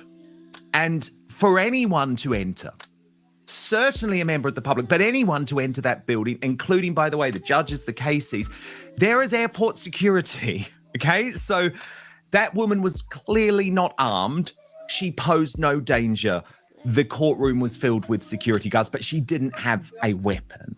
So the most she could have done was fling herself at Harry. But by the way, there's never been any understanding that she would do that. And I think Prince and Princess of Wales fan got it right by saying Prince Harry arranged a couple of incidents with this Sussex squad member just to try and get his security back. I mean, we don't know for sure it is this woman. There has been some suggestion it could be. I've sent this and many other photos and articles to Ravek, and Samantha Markle replied saying, nothing says cheesy like taking selfies with one's stalker. Brittany, I'm sorry, I don't think, again, this is the flex that Prince Harry believes it is. Because really, it's just a fan. It's just a female fan. There's not been any reports of the fact that she has lunged at Harry, that she is armed in any way. And let's be honest, you probably are a little bit weird if you're traveling all over the world. But this happens with tons of celebrities, right? It's very different to a terror threat or some type of actual threat on his life. Right. And Dan, of course, we always want to say that, always hope that Harry remains safe and that if something serious comes up, then obviously it would be addressed. But the thing is that every time Harry enters the UK, he can actually call and let them know his travel plans. They will evaluate the security risk, the Met Police, and they will decide whether or not he needs public funded security in that instance. And they decided here, no. And I'm sure her name is on a list somewhere that they have given the government, and the government's looked into her and gone, well, she just seems like a fan. And of course, there are fan situations that can turn dangerous, but those are in the extreme minorities. But there are people who will follow a celebrity around, whether that is, let's say, around during the, I'm going to pull something random out, the Wicked tour or something. There are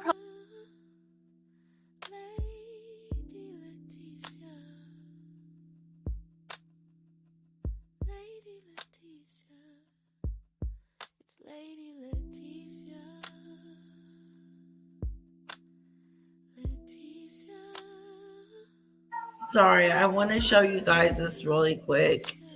I don't know how much more time I have. A little bit's upset. I need to go check on her. So,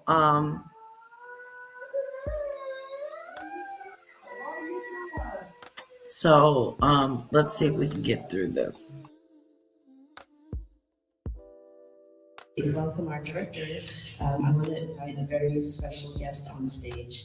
Can you please join me in welcoming Meghan, Duchess of Sussex?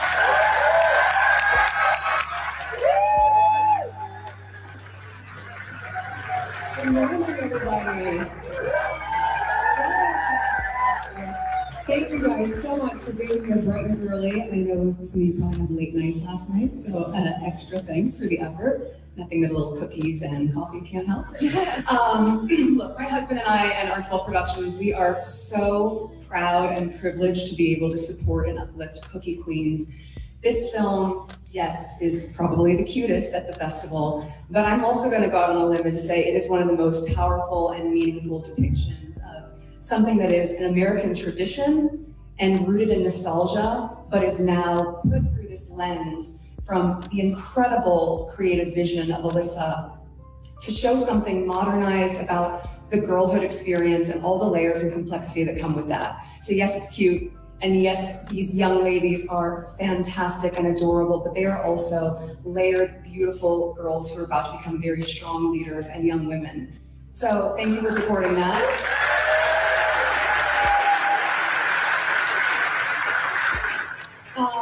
A huge thanks to our team at Artwell Productions, Chanel, Wesley, Q, we love you guys. Thank you so much for everything. Josh Braun, Mike Piscane, and then of course the producers. This film is such a labor of love. They have worked on it for a couple of years, and with all of the hundreds of hours of trusted fly-on-the-wall material that they were able to capture with these families that let them in and allowed them to show and share their lives and their loves. I think the editorial in this that you'll see is also something pretty outstanding.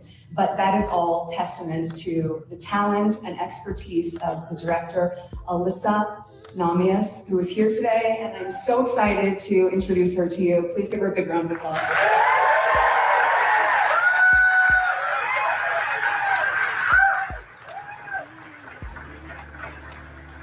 Hello, Sundance.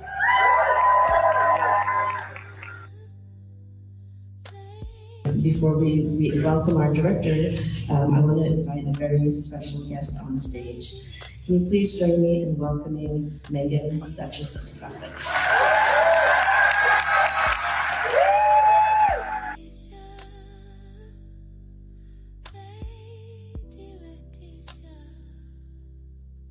Why does she have to be called the Duchess of Sussex?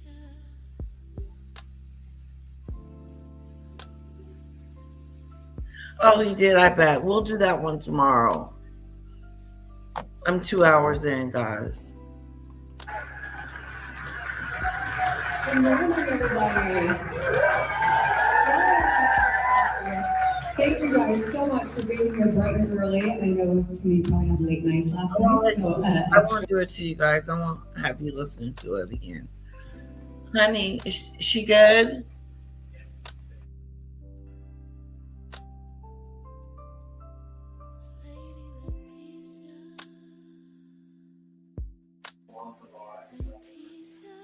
She does.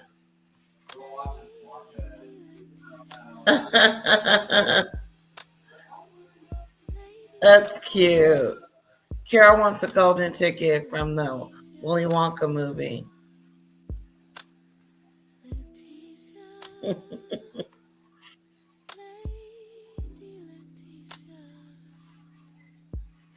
Yeah, let's see.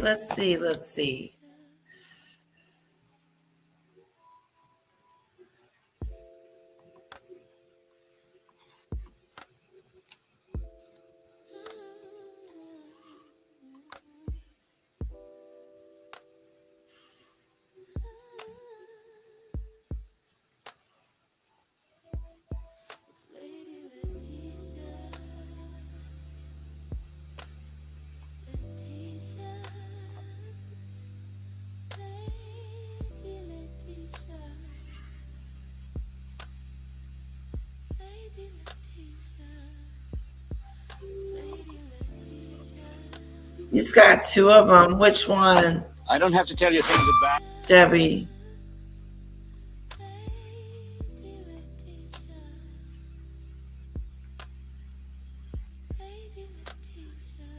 Which one, Debbie?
How you doing, baby?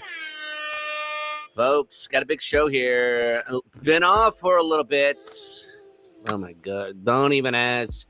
Don't ask. Don't ask. Folks, first of all, how you doing? Yes, How's everything please. going? What's cooking? Good looking. Listen, got a lot to cover here. Noe here. Thanks for tuning in. Thanks for being part of the show. Who loves you, baby? All right, now let's get into this. So these two, I mean, are they just the best? I mean, come on, right? How? Okay, let me show you this, and then I'm going to show you this. Okay, please. This says Meghan takes the biscuit. Isn't it odd? No offense. She popped up on his Instagram. Just suspend disbelief with me for a second. Because she was a dog face. Now she's taking a biscuit. Okay. He got knocked into a dog bowl. I mean, every guy got, two broken paws. I mean, everything is just weirdly, oddly, somehow insinuated that there's a dog or two dogs or both dogs or whatever, or something's going on with a dog. All right. Her last Instagram photo, she's touching Pula's nose in the stupid interview they did with Gayle King on the most boring podcast in the history of ever, in a closet. They're in a broom closet in Oprah's house. And Pula is the hit of the whole show. Holy shit. I have so much to tell you guys. Listen, folks. I have so much to tell you. Okay, listen, let's get into this. So Meghan takes the biscuit. Okay. She hugs Girl Scouts. All right. Harry's oh, please, promote it. Hey, everybody, promote it. Folks, don't forget about the merch. All right. Vote it. Oh, please. It's flowing off Michelle. We have so much to cover, folks. We have so much to talk about. But I just want to focus on this real quick. Okay. Listen to this. All right. Pay attention here. Okay. So we're going into there at the Sundance Film Festival, right? H gets back from his, 5 days in court. Oh, please, you wrote a. Oh, please. Crying on the stand, all this shit. Like, what? Obi Wolf, you didn't even know the bitch when all this shit was going on. What are you talking about? Obi Wolf, you're old, Obi Wolf. You're what? Me Wolf. I'm sorry. Can one of the attorneys explain what this bozo is trying to say to us?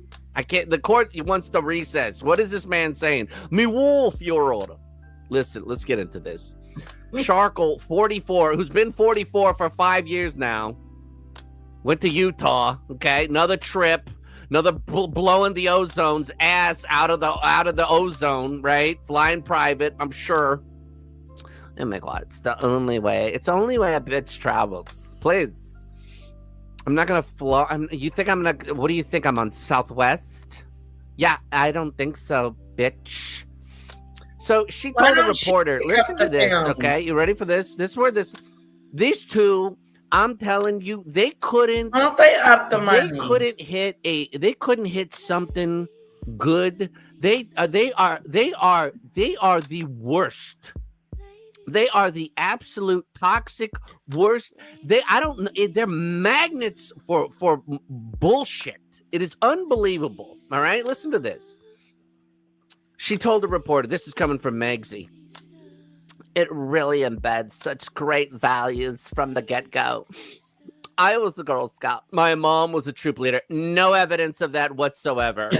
And that one Doria photo. Doria looks like she's, she was inserted into that photo, allegedly. My mom was a troop leader. When didn't she bounce on you when you were 12? Okay, listen. And I think the value of friendship, of being dedicated to a goal. Okay, first of all, pay attention to the word dedicated to a goal. As you see that in Cookie Queens is so reflective on how these girls stick to something that is important to them and don't give up. Okay. This doesn't say nothing about like going camping or learning how to, survival skills or, whatever, learning how to row a canoe, whatever the hell the Girl Scouts do, go, whatever they do, right? All that, the fun stuff they're supposed to be doing. No, it's about hawking cookies. It's about slanging cookies, right? Okay. Just hold on to this. About the cookies and the self-belief, I think, is really integral value that becomes with being a Girl Scout. Okay, what does selling cookies have to do with being a Girl Scout? Okay, now, by the way, banging, whatever, the Inspector Gadget here. What are we doing? What the hell are we doing here? What is going on here? Is it cold in you? Oh, please. Folks, what's going on? Okay, is one of her eyes stuck? Okay, why does one of her eyes look stuck? Okay, I'm just saying, hypothetically, one could argue this point, all right? Of course, the mic's on her. Oh my God, let me just tell, oh my God, it's a mic. Excuse me, bitch. I know you have. I know you. Whatever you might. Yeah, whatever. It was your idea. You shot it. Whatever. You produced it. You did everything. But it's my moment. Okay. I'm in this big, stupid, dumb jacket. Okay. Please. I'm gonna do it. She's gotta hug the girls. These girls are probably like, "Who is this lady?" All right. Here's a little Sharkle with the finger quotes. Right. I'm selling cookies, quote unquote. Okay. She was doing quote fingers before there was quotes. By the way, no offense, who holds a box like this? Nobody. It looks like nobody the ever in the history of ever. Look like the Girl keep moving Scouts down. were green. Right? This is another Sharkle Markle, right? She's like, oh my God, why did you take the mic away from me? I mean, please, what do you possibly have to say? We get down here, right? This is the tell of the whole shindig right here. The film description reads, captivating, candid, and full of heart. The film follows 4 girls ages 5 to 12 and their families as they navigate the annual whirlwind of selling, striving, and succeeding. Okay? Wow. For these Girl Scouts, selling cookies isn't just about the Thin Mints and the sisterhood. It's a crash course in entrepreneurship. Keep this in mind, okay? This is going to come real important here in 2 seconds. Behind the smiles and the cookie boxes lie real pressure, long hours, ambitious sales goals, and the weight of high expectations. Do you get that? Okay? This is a bold, vibrant, observational portrait that honors the girls, the perspective, and illuminates the emotional and intellectual stakes of their experiences. Yeah, Debbie, that's a brownie uniform. Get on this. The royal... That's not a Girl Scout uniform.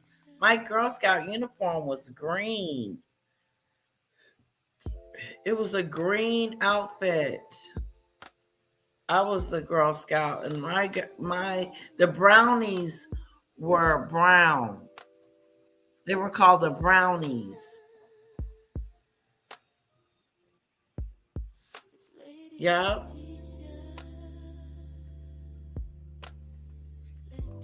Couple were first announced to be part of Cookie Queen's films in December last year. Okay? December. So why the late attachment? Okay, allegedly. Okay? That usually means no creative risk, no development risk, no financial risk, prestige with minimal work. They didn't conceive the idea, spend years following the subjects, take editorial responsibility. They signed on once the film was safe. Okay, Now this is going to get real important here in 2 seconds. Follow me here because there's a big crescendo. Oh my God. Is the photographer taking photos of me? Everybody smile. Come on, bitches. Smile. Okay? 4 girls. I see 5 girls here. They said it was 5 to 12. All of these women are taller than her. All of these girls are taller than her. Please. I'm telling you, Markle is 5'1" on a great day. Okay? Let's see what else we got here. By the way, these girls don't match these girls. Don't match these girls. Okay, this is great. Sharkle here. H, like the colors are all great. You know what I mean? Nothing is nothing, H. Got the finger here. This is the new look right here, right? This is Robert Redford's daughter that's running the thing. Here's the other thing. Did they not have money for an extra, 2 feet of this stupid board? Why does it look like they're in a dressing room taking this photo? This is like the makeup room or whatever. They're like, hey, let's put the board here. Let's put the board here and scrunch all these idiots here. Okay, now this is the whole thing. Let's get right here. Okay, this is perfect. So check this out. So this movie, Cookie Queens, right? Oh my God. It wants you to believe it's about empowerment. That's the framing. It says it's about confidence, entrepreneurship, life learning skills, strong young girls building character. They say pressure is good. They say the competition builds strength. They say this teaches girls how to succeed. Sounds nice, but let's actually slow this down and look at it, because empowerment them doing that means power. So ask a simple question. Where's the power? The kids don't set the price. They don't own the product. They don't choose the ingredients. They don't control the rules. They don't control the sales goals. They don't control the system. And they don't keep any of the money. It's unbelievable. They smile. They sell. They push. They get rejected. They work long hours. And when it's over, guess what? They don't get paid. They might get a badge, a toy, a prize, or maybe, if they just, go full throttle, they're a top seller, might get a trip. That's it. So again, how is this empowering? This isn't a lemonade stand. This isn't a small business. This isn't entrepreneurship. This is kids moving a product they don't own at a price they didn't choose for money they don't keep. Calling that entrepreneurship is a lie. Now here's the part people don't like to talk about. The Girl Scout cookie business. Somebody would know about cookies. Makes around $800 million a year. That's almost $1 billion. The Girl Scouts rely on this. This is their biggest money machine. And who runs that machine? Little kids, unpaid kids, voluntary, yes, empowering, no. Because real business teaches choice, risk, profit, loss, ownership. This teaches follow the script, hit the quota, smile, and don't ask no questions. Preach it. That's not building leaders. That's building good workers. And this movie shows the pressure. It admits there's long hours. It admits there's high goals, and it admits the kids feel stress. But instead of questioning that, it celebrates it. Pressure becomes growth, stress becomes character, and labor becomes empowerment. So here's the bottom line. If you don't set the price, you don't own the product, you don't control the rules, and you don't make the money, you're not being empowered. You're being used to run a system. Right. And the real question this movie never asks is the simplest one. What do these girls actually get out of this besides a badge and a smile for the camera? For them? If family's already paid to be there and the kids still have to sell cookies to fund the system, then who exactly is this business really serving?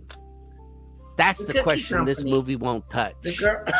And this is very indicative of something that these two morons would attach themselves to. Let me know your thoughts. Don't forget, who loves you, baby? That was Who good. loves you, baby? You're beautiful.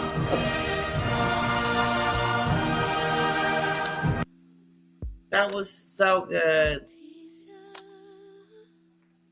I don't have to tell you things.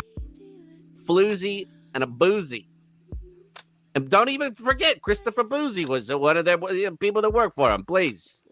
I could be talking about him. All right, let's get into this. We'll finish this. So I'm going to show you 3 videos here. These are impactful videos, Your Honor. Your Honor, you're out of order. Oh, please, Your Honor. Listen, this court is out of order. This whole thing is out of order. She's out of order. This whole thing is a mockery. All right? This you're supposed to believe. Okay? You're supposed to believe that this one had 2 people, okay, that she gave allegedly, one could argue, my opinion, birth to. Oh, please. It was unbelievable. Okay? Even though the doctors didn't sign the birth certificates, nothing weird. Everything that they did wasn't normal. Nothing weird. Okay? She could drop it like it's hot. Ankles, no problem. 4-inch heels, no problem. No, H never babied her, never walked around her like, oh, you okay, dear? Can I help you up the steps, dear? Nope, never gave a shit. Okay? Now, if you've ever lived with a woman, all right, and they're in any type of discomfort whatsoever, all right, You take care. You know, like they got a sore foot, their ankle hurts, or whatever. You're gonna be like, honey, you okay? Can you, you know what I mean? You need me to help? You want to sit down? I'll do it. Whatever. No, he flies around. He don't give two shit. You okay? Let's get into these two videos here. I'm gonna lose it today. All right. So watch this. These first two are baselines because you need to know the baseline to see the reaction. All right, and then I'm gonna explain something else that a lot of people think they got theories on. I'm gonna cut all that shit right to the core, right here. Okay, so this is numero uno, Your Honor. This is Exhibit A. What's your favorite cookie? Who's this guy? What's your favorite cookie? Hey, it's a cookie. What kind of cookie do you like? I think universally, Thin Mints is probably most people's favorite. You can't go wrong. Well, and as you know, I do love a Thin Mint. That's very presumptuous. I think universal. Who the hell made you the cookie person? Don't be talking for other people. And what's with this bow? What's with this bow? This bow is the guy can't. I'm telling you, the guy's actually standing further away because his bow is knocking him in the nuts. But the sleeper hit for me was the lemonades. And if you haven't tried them, I very much recommend them. For sure. Harry's favorite cookie? Does he eat Girl Scout cookies? Does he like a cookie? He does. And he likes She doesn't even know. She don't know shit. And by the way, no offense. Other than Thin Mints, I couldn't think of a Girl Scout cookie either. Okay, please, no offense. That just tells you they have not invested. They have nothing to do. She don't know Harry. Oh, please, come on it. She don't know him. Okay, this is all. But he asked, "What's your favorite cookie?" Thin Mints. This is so beautiful. Girl Scout cookie either. Okay, please, no offense. The cookie? He does. And he likes She doesn't even know. She don't know. And if you haven't tried them, I very much recommend them. For sure. Harry's favorite cookie? Does he eat Girl Scout cookies? Does he like a cookie? He does. And he likes She doesn't even know. She don't know shit. And by the way, no offense. Other than Thin Mints, I couldn't think of a Girl Scout cookie either. Okay, please, no offense. That just tells you they have not invested. They have nothing to do. She don't know Harry. Oh, please, come on it. She don't know him. Okay, Doesn't know what cookie. This is all. They are such. This is so beautiful. Just make up. This woman lives with this man. Allegedly, has What is no that? I clue. don't They know. just did a movie with the selling cookies. By the way, let me clarify something else. I think the Girl Scouts are fantastic. I think anything that builds leadership and friendship and Friendship, leadership. self-reliance and teaches people skills and they go out and camp and go outside and all that. I think all that stuff's wonderful. I'm just talking about the fact that they're promoting a movie hawking cookies. That's all I'm doing. All right, Your Honor. This is Exhibit B for any type of discomfort whatsoever. Sorry. All right. You take care. You know, like they got a sore foot, their ankle hurts, or whatever. You're gonna be like, honey, you okay? Can you, you know what I mean? You need me to help? You want to sit down? I'll do it. Whatever. No, he flies around. He don't give two shit. You okay? Let's get into these two videos here. I'm gonna lose it today. All right. So watch this. These first two are baselines because you need to know the baseline to see the reaction. All right, and then I'm gonna explain something else that a lot of people think they got theories on. I'm gonna cut all that shit right to the core, right here. Okay, so this is numero uno, Your Honor. This is Exhibit A. What's your favorite cookie? Who's this guy? What's your favorite cookie? Hey, it's a cookie. What kind of cookie do you like? I think universally, Thin Mints is probably most people's favorite. You can't go wrong. Well, and as you know, I do love a Thin Mint. That's very presumptuous. I think universal. Who the hell made you the cookie person? Don't be talking for other people. And what's with this bow? What's with this bow? This bow is the guy can't. I'm telling you, the guy's actually standing further away because his bow is knocking him in the nuts. But the sleeper hit for me was the lemonades. And if you haven't tried them, I very much recommend them. For sure. Harry's favorite cookie? Does he eat Girl Scout cookies? Does he like a cookie? He does. And he likes She doesn't even know. She don't know shit. And by the way, no offense. Other than Thin Mints, I couldn't think of a Girl Scout cookie either. Okay, please. Please, no offense. That just tells you they have not invested. They have nothing to do. She don't know Harry. Oh, please, come on it. She don't know him. Okay? This is all they are such. This is so beautiful. This woman lives with this man, allegedly, has no clue. They just did a movie with the selling cookies. By the way, let me clarify something else. I think the Girl Scouts are fantastic. I think anything that builds leadership and friendship and self-reliance and teaches people skills and they go out and camp and go outside and all that. I think all that stuff's wonderful. I'm just talking about the fact that they're promoting a movie hawking cookies. That's all I'm doing. All right, Your Honor. This is Exhibit B for Bozo. All right. You know, it really embeds such great values from the get-go. I was a Girl Scout, my mom was a leader, and no photos, by the way. And you guys all pointed out that the photo that she's got, which I'm going to bring in here in two seconds for an exhibit, she's a brownie.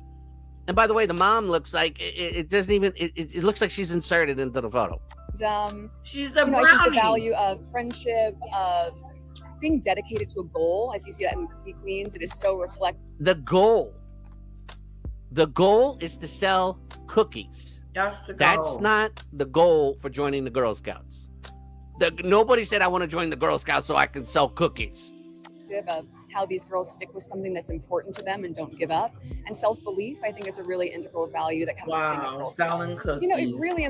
Okay, so that's two. So you got the baseline. Okay, let's enter this for Exhibit C. Okay, here's the photo of Doria. All right, this is little Markle. Okay, here's the other thing too.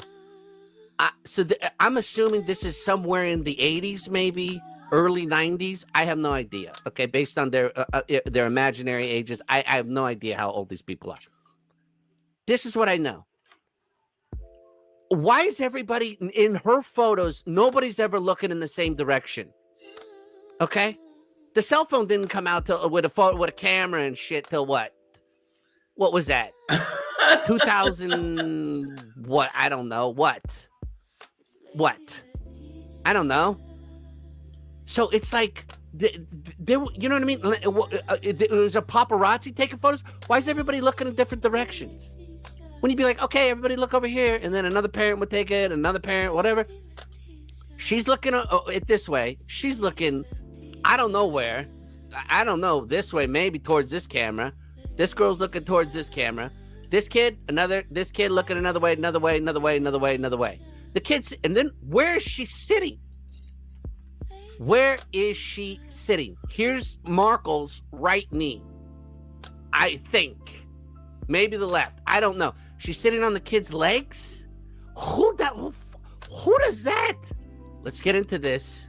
Question, you have a young daughter. She's maybe a little bit too young for Scouts at this point. Do you want Lilibet to be part of Girl Scout? It's interesting. I think we'll continue to explore whatever feels right. But okay. No. What? Folks, I've heard auctioneers talk slower than this. What in the hell did she just say? We'll just. Question, you have a young daughter. She's maybe a little bit too young for Scouts at this point. Do you want Lilibet? Look at she swallows. The panic is setting in. The beads of sweat. I don't know if they can get through all this, product or whatever. Yeah. But the beads of sweat are starting to. Look at the eyes. She's like, starting to panic. Shit. Oh shit! I forgot. This isn't a controlled interview. Yep. Where I get all the questions first. By the way, here's another thing. People are like, when Sharkle does these other interviews, like Emma Grady or Jamie Kern-Lima or the Time thing, and they ask questions. All controlled. She knows all the questions. She knows how to answer. She has never been able to answer off the cuff a question about her kid. No. Ever. Question, you have a young daughter. She's maybe a little bit too young for scouts at this point. Do you want Lilibet to be part of Girl Scout? It's interesting. I think we'll continue to explore whatever feels right. But Alyssa's also a mom of a daughter. And I think for both of us working on this project has been incredibly special as parents, as mothers, to be able to see something that our girls will be able to watch and enjoy as well. Yeah, in fact, the film began with... Folks, that is a layup of a question. All she had to do was be like, you know what? If that's what, I would love it if she would like to, but if she doesn't want to, that's her choice. Right. I mean, that is a layup of a question. That's an interesting. I don't even know what this bird brain said. You have a young daughter. She's maybe a little bit too young for scouts at this point. Do you want Lilibet to be part of Girl Scout? It's Markle, Shakes her malfunction. head, no. interesting. I think we'll continue to explore whatever feels right. But I think it's interesting. We'll continue to explore what feels right. What are you talking about? Do you think your kid might want to do it? You know what? If they'd like to do it, I'd love for them to do it. I think it'd be fun for them. I don't know. I don't know what they're gonna say. It is a layup. I don't even have kids. I don't know how to answer this question. What is the deal? How dumb. I'm sorry. How dumb. You're gonna tell me that this woman has two little people? Are you shitting me at this point? That is the easiest question in the world. All you got to do is just be like, you know what? I would love it if she would like to be part of it. I would think it'd be great. Yeah. But it's up to her. It's ultimately her decision. Like that's like a a well-balanced parent or somebody that has, you know what? That's a great. We'll continue to explore. It depends what my handlers say, and I got to talk to Marcus and see what he thinks, and I don't know, and then I got to talk to the Soho House, and I really don't know. I don't really understand what the continuation of the relationship is going to be. I don't really know the dynamics of it. If Harry's going to move back home and if he's going to get the kids, I don't know what's going to happen. I don't know if I'm just going to fade out into this existence. I don't know what's going to happen here. I really don't know. But you know what? Alyssa has kids. She has kids. Why don't we talk about her kids? Why don't you talk about her? Why don't you talk to her about kids? Well, she was all sunshines and rainbows when she wanted to fucking talk about Thin Mints and shit. Thin Mints and what Harry likes. What Harry likes and all this shit. You can't answer a simple question. And don't give me that shit because she's not paid. You paid to say your kid might or might not join the freaking Girl Scouts when she gets of age? I would be like, I don't know. Depends on what who knows? I don't know. You know what I mean? My kids are amazing. That's what I would have said this. I would have been like, look, no offense to these Girl Scouts and shit. My kids are amazing. All right. They're putting together concertos at home. They're sculpting. Little Betty Bucks is into welding. She's running a flower shop. We got a fruit. Do the Girl Scouts get anything for selling the cookies? Fruit stand at home. The kids are humping, you know what I mean? I got them selling all the vegetables and fruits. We got a whole stand, which nobody's ever seen and nobody ever had to take a photo of. But apparently this is something that they allegedly do. They sell a lot of cookies. I wonder, does the kids get anything for selling so many cookies? I think they do. I think they go like on a trips, or I know when we sold Girl Scout cookies, the money went back into we had dues. You have to pay your Girl Scout dues. Where? At the end of their driveway? Is that where they take the family photos where they have the stand in their gated neighborhood which nobody can get into? How popular is that? What are they selling them for? What are they selling them to? Now this looks Photoshop. I mean, you see the freak out moment of this. By the way, no offense. What is with this coat? This coat. I thought it was. This coat has its own time zone. What is going on with this coat? Who the hell told you that this was a good idea to wear this coat? You know what? Meghan, come here. Let me. Now that you're back with us for the 10th time, we're the PR company. Listen, you know what we think would be great? We think you should dress PR up company. with a huge. It almost looks like a car cover, right? But it's going Good to be night, a Demon jet, Dictator. and it's going to be like a. I don't know. It's going to look like you're. I don't know. You're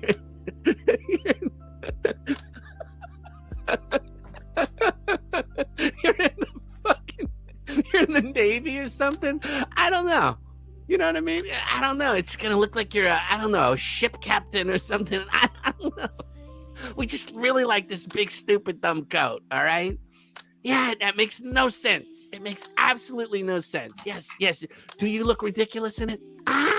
Yeah. Who's to say? It's an argument that could be made. Maybe, maybe not. Who really, when you get to the bottom of the end of the day, people are not going to remember what you said about your alleged children. No. They're going to know what you wore and the fact that you look like you could be the captain of a ship, of a fisherman's ship in a wharf. That's what they're going to, you know what? I'll tell you what, this is going to tie in great when we start selling fish sticks. Okay? When we start selling fish and chips, thank you, when Maureen. you maybe or maybe not move back to England, all right? We might do a fish and chips, you know what I mean, like a frozen food thing. It's possible. Okay. And instead of like Gordon's fish and chips or fish sticks or whatever, it'll be Sharkly Markly's big jacket fish sticks. What do you think about that? And you'll be the captain of the fish sticks, right? It ties in great. It ties in great with the whole yacht and the whole boating and the whole expedition thing. You know what I'm saying? It ties in great. You know, it's a great look. We think you should. We think you should wear this big dumb balloon-esque jacket. What are your thoughts? No, oh my God, I love it. Who loves you, baby? Who loves you, baby? You're beautiful. Thank you.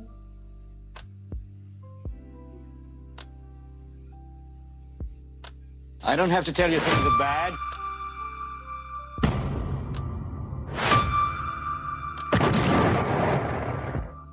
Oh my God. Oh yeah. Mm-hmm. Shall we shock now or shall we shock Feeling it. later? All right, here we go.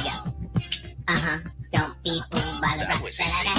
I'm still Meghan from the yacht. I used to have a little, now I have a lot. No matter where I go, I know where I came from. Okay, I'm gonna go over there and speak to her. I'm just Meghan from the yacht. Used to have a little, now I got a lot. No matter where I go, I know where H is. That was easy. So my parents named me Rachel Meghan Markle. All right, what's going on, everybody? Vote it. Vote. All right. That's it, guys. I think I'm gonna shut it down. I want to go say hi to Annabelle.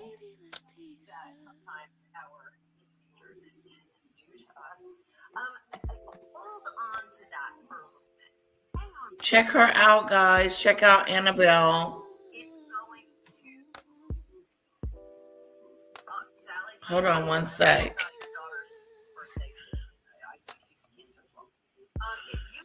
All right, we're gonna shut it down, guys. I have one more kissing cheek thing, and I know that it's not just a video, but I'm gonna shut it down. Love you guys. Yeah, I found her.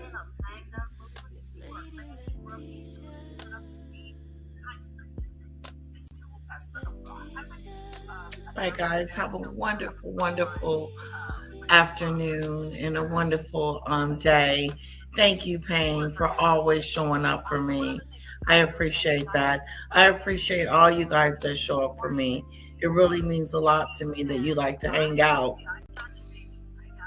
and spend a little time with me. What else was I gonna say? It's still snowing. I don't know if the roads are gonna be better by tomorrow. It ain't looking good. So Kira might be off one more day. This is Annabelle, guys. Let's go over there and support Annabelle. Let her know you're coming over there for me. She's live right now. Let's go support her. Okay. Let's go support Annabelle.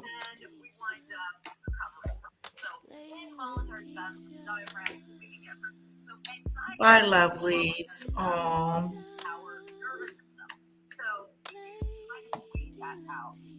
I pick it up and bend it. Bye, Demon Dictator. Bye, Pain Pickles. Bye, Marine. Bye, Debbie. Oh, that's interesting. The troops get a percentage of the cookie sale. Bye, Cassandra. Nina, Susan, Lee.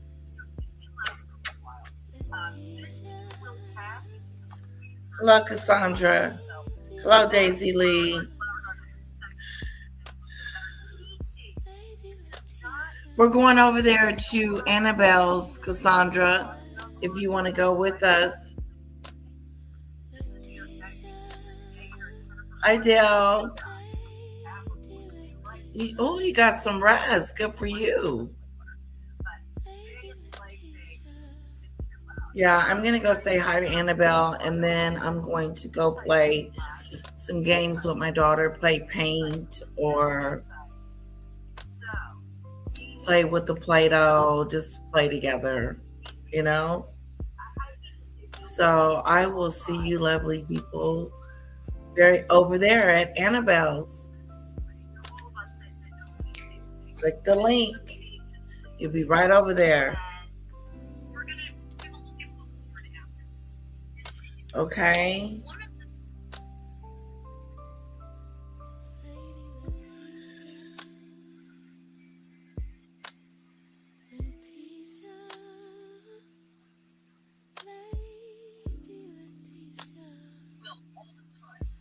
There we go.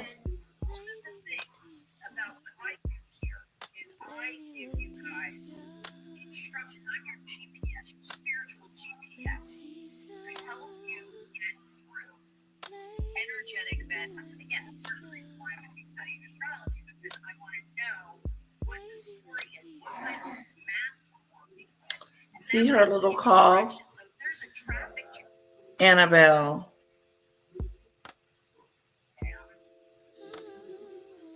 I love her name. At 5th and 20, I can get you around that. Oh my God, did Annabella just show up? I think Annabella showed up. So, Motor Free, Zephyr, your biggest fan is here. Cowboy, baby. Nice to see you. So, are you a Cancer, Aries, Libra, or Capricorn? Because you guys are going through it right now.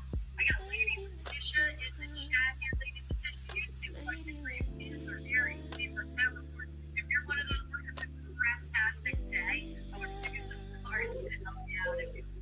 Good to have you here. Good to have you. So, Virgo. Okay, I'll make you some. All right, guys, I gotta go make some pizza and play.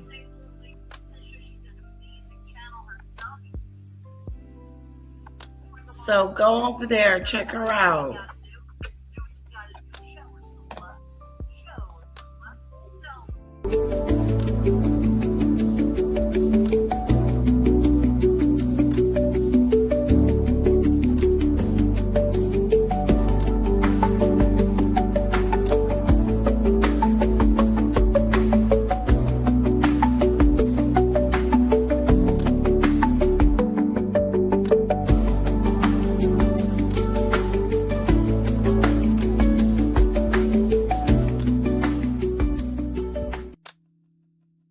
Lady Letitia.